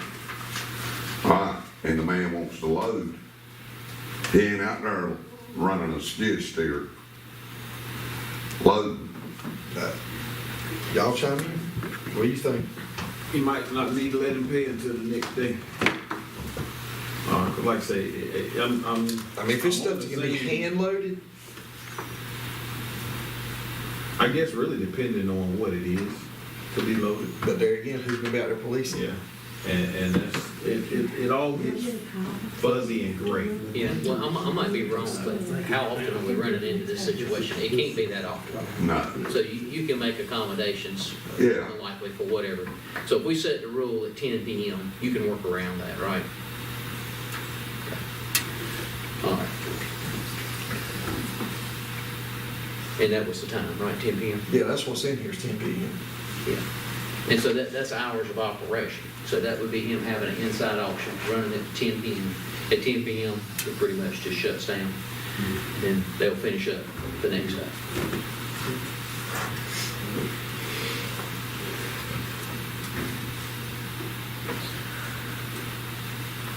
If there's no other, yeah, I guess that's it, right? Y'all ready?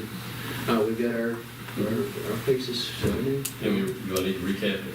Go ahead and recap it if you don't mind. I've got, again, no outside overnight storage. If there is, it needs to be behind a 6-foot privacy fence. The day of auctions, items can come outside the fence. Once the auction ends at 6 p.m., outside it has to go back behind the fence. No light facility within 1 mile. And the outside auction time ends at 6 p.m. Inside auction ends at 10 p.m. So he has to 10 p.m. to get his outside equipment put back up. Basically. That's Yes. up to you guys. Yeah. Well, his outside stuff should be being put up at 6 o'clock or 5 o'clock, whenever the outside auction stops. Either the people that have purchased it should be hauling it away, or if they're going to the inside, somebody should be putting it behind the fence, getting it out of sight. So you're saying no outside storage after 6 p.m.?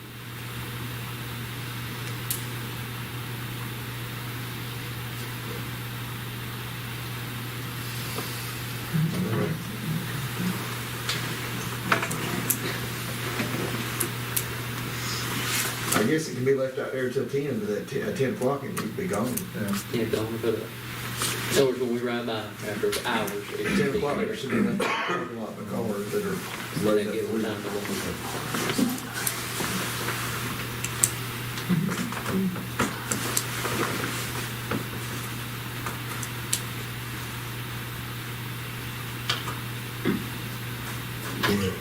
What'd you get in there? I'm just thinking. They got loud, thinking inside dangerous. No. There's still too many gray areas for me. And there's nothing against you. It's just too many gray areas. I mean, if you're saying operations had to stop at 10, we can leave stuff out. Or if you put it in storage till they get ready to get it, or put it behind storage, you still run into loading at 10 o'clock. You still run into, if your hours set, you close it at 10. As he has said, if somebody has a good day and they come and they buy a whole lot, we'll make accommodations.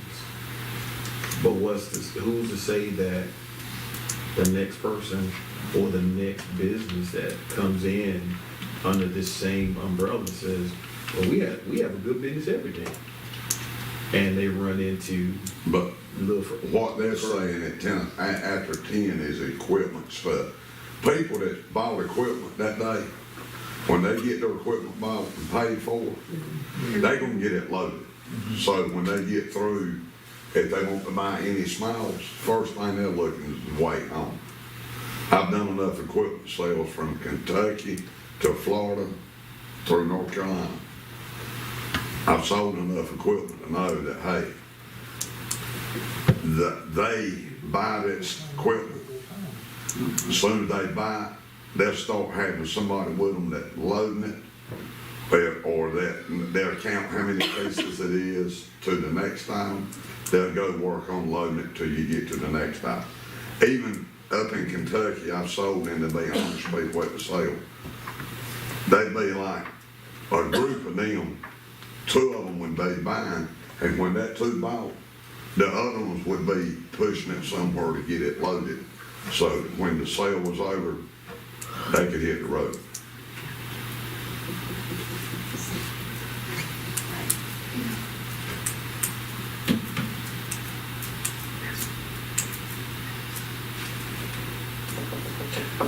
If everything goes through as would be in your favor, when would you, just curious, when would you be opening up services?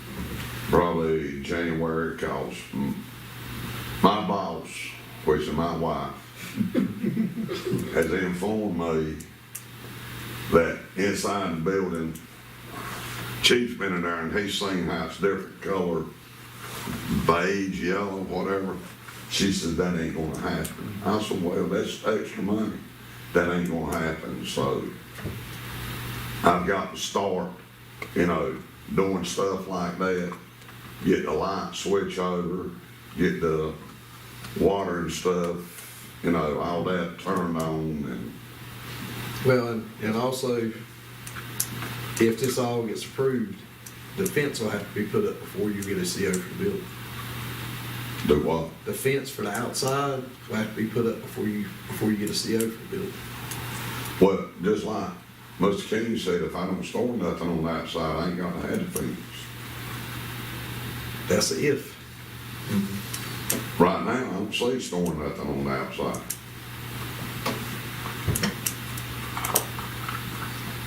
Well, if that's the way he wants to proceed with that, then it's just no outside storage, period. Then we don't have to worry about that issue. I mean, I've got a lot of money just to stick in to pay deposit and rent. I don't know what y'all charge for the water, sewer. I don't know what Duke Energy charge, cause I'm on Tri-County. Well, the way we need to approach that is that if he wants to get a CO on the building to start his auction without a fence, there's no outside storage except the day of the sale, and everything has to be removed the day of the sale. Yes. If he wants to start doing outside storage, he's got to come back and apply to change it. And the fence has got to be up before he can do anything like that. Right.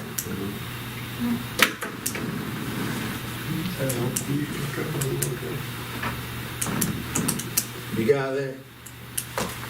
Whatever y'all say. I mean, we What's it gonna cost to apply to put the fence up? Cause see, for the first 6 months to 8 months, ever what me, Mr. Weeks has worked out, I'm trying to keep my costs minimal. What would it cost? Is there anything to come back and apply for just? $150 for a fence, for a zone permit for the fence. And then we kind of- Well, so I done paid $150 That was. to get this far. That was go to the planning board, Right, to get this far. to get this far. Yep.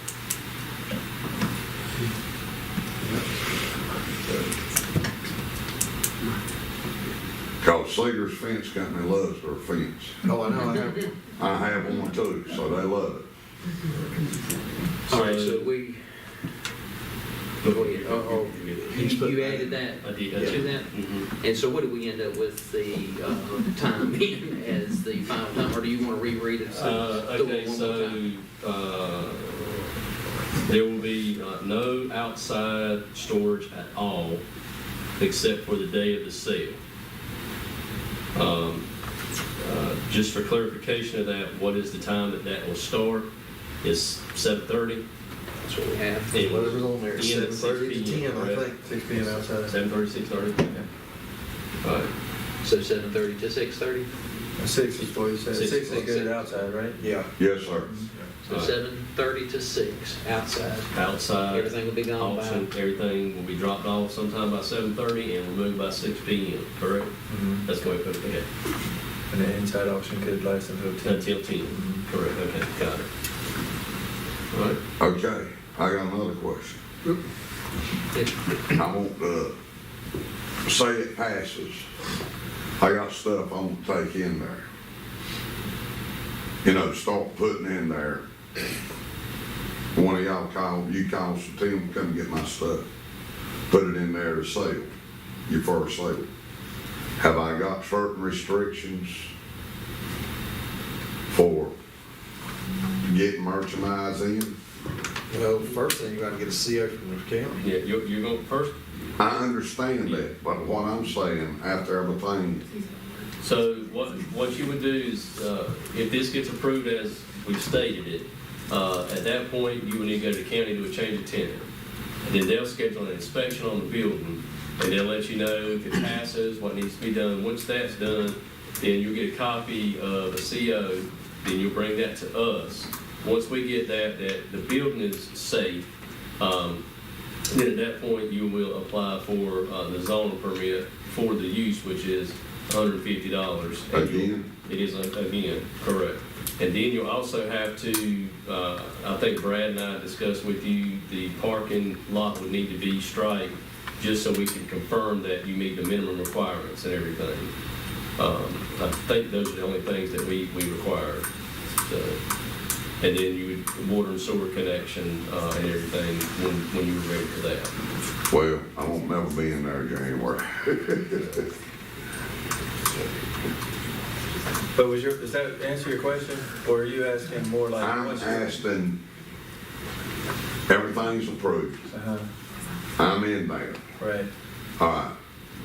Y'all said no loading after 10 p.m. or whatever. Is there a restriction on, hey, might cost me, Tim, I'm bringing Not them. until you gotta have your zoning permit from us first. What are they saying after that? After you get your zoning permit, You got the keys? yeah, you go got ahead the now. keys, have you got your zoning permit from us, we're saying you're good, then you can go and store inside. That's what I'm saying. Yeah. Is there any hour regulations on It's the that? hours That's of what I'm business. asking. It'd be, It's the hours of business. From 9 in the morning or 6:30, so Till 10, till 10 o'clock. 7:30 to 10. 7:30. 7:30 in the morning to 10? Yes. All right. Mhm.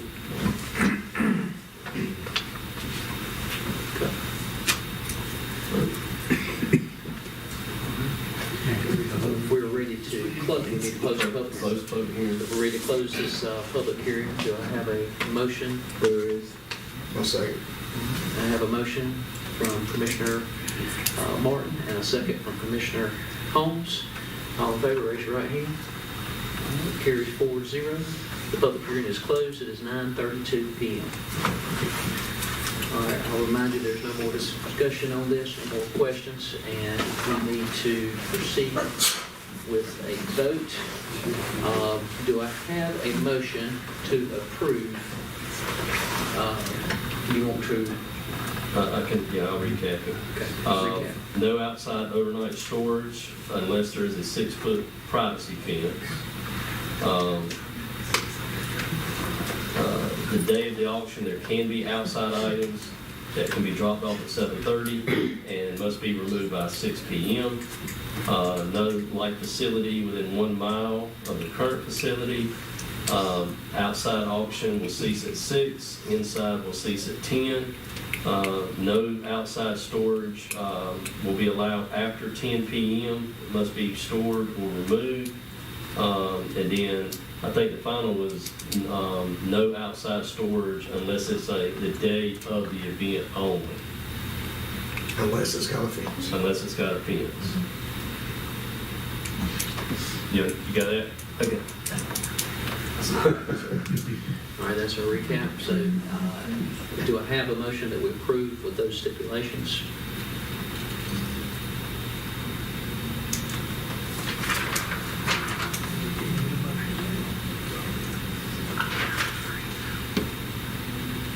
We better make a motion, right? April's gonna kill us though.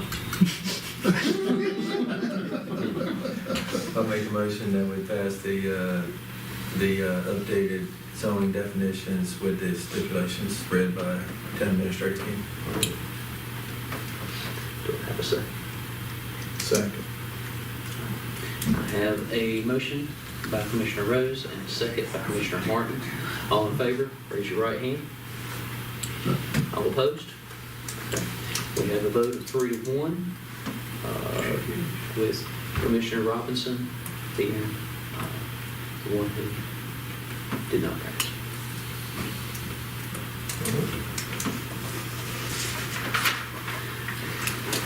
All right. Motion to close this public hearing. We did. Open the next public hearing. Sorry. To do what? Open the next public hearing. I thought you were saying. We are. We're still- Okay. Yeah, we still- All right, we got, next on the agenda is the Animal Control Ordinance Amendment. I gotta go to Savannah. We're going to, we're going to open another public hearing. Do I have a motion that we're open? Yes. David? Well, I thought we were gonna take. We need to go into the public hearing to do that. Oh, okay. Okay. Do I have a motion to open? Okay. Yeah. All right, gotta go. And do I have a second? Okay. We've got a motion by Commissioner Holmes and a second by Commissioner Robinson. The time is now 9:35 and we need to, Okay. all in favor, raise your right hand. Passes 4-0. All right.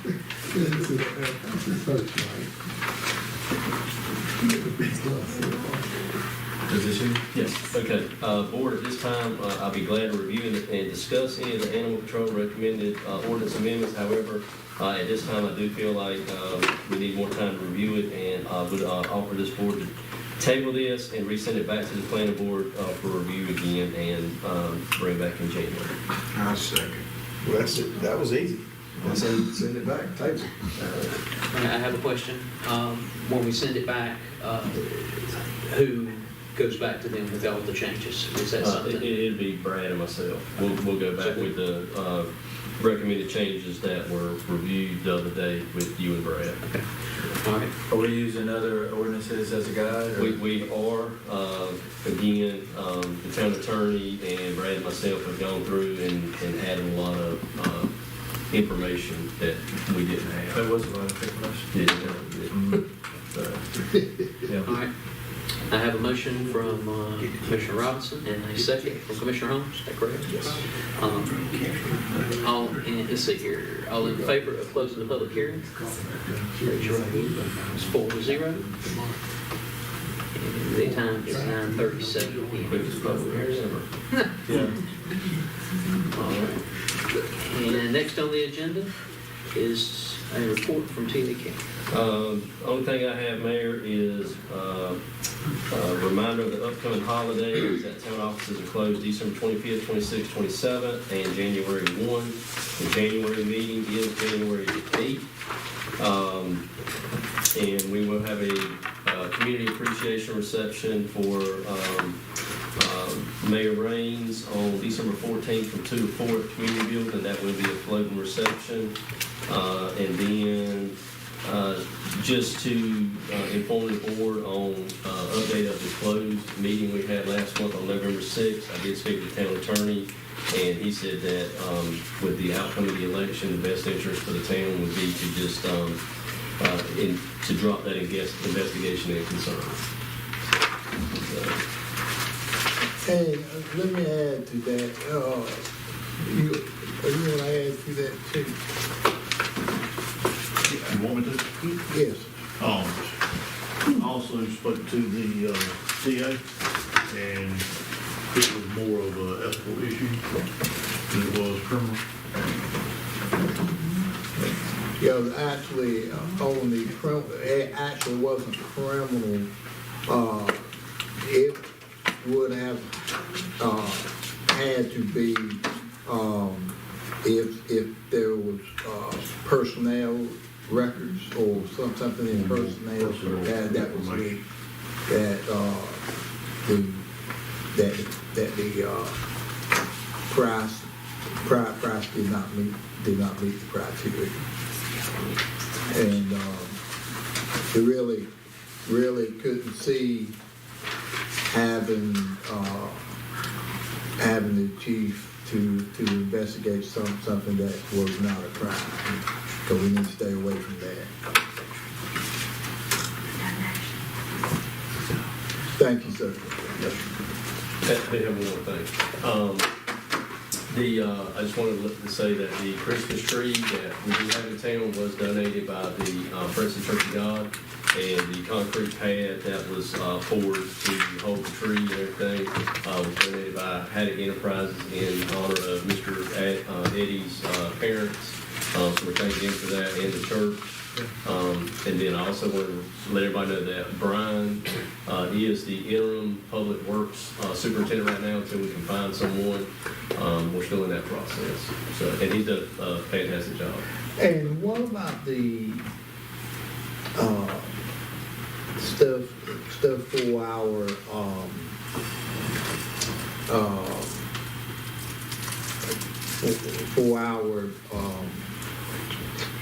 what is it called?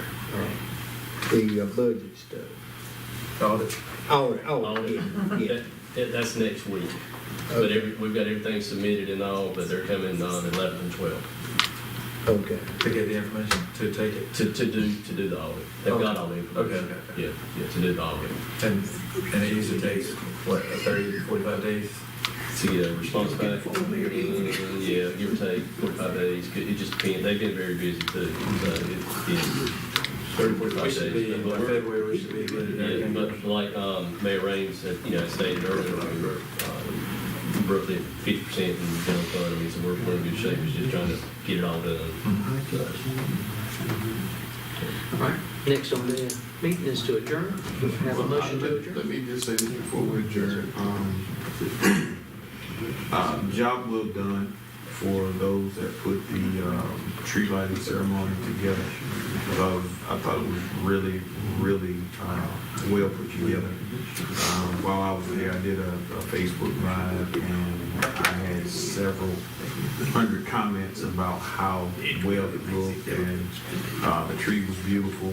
Thank you for the slab. I mean, everything was just really, really beautiful. And I just, it really made me proud to be a part of Princeton and to call myself a commissioner here. So, I'm seeing little small things that we're doing. Even spoke with Dexter, Minister Smith, and he told me, he said, I think y'all have something good. He said, because I'm seeing stuff that happen in Princeton that I've never seen, and he's been here all his life. So I just wanted to, relay that message and just tell you thank you for a job well done. I'm really proud to be a part of this little community called Princeton.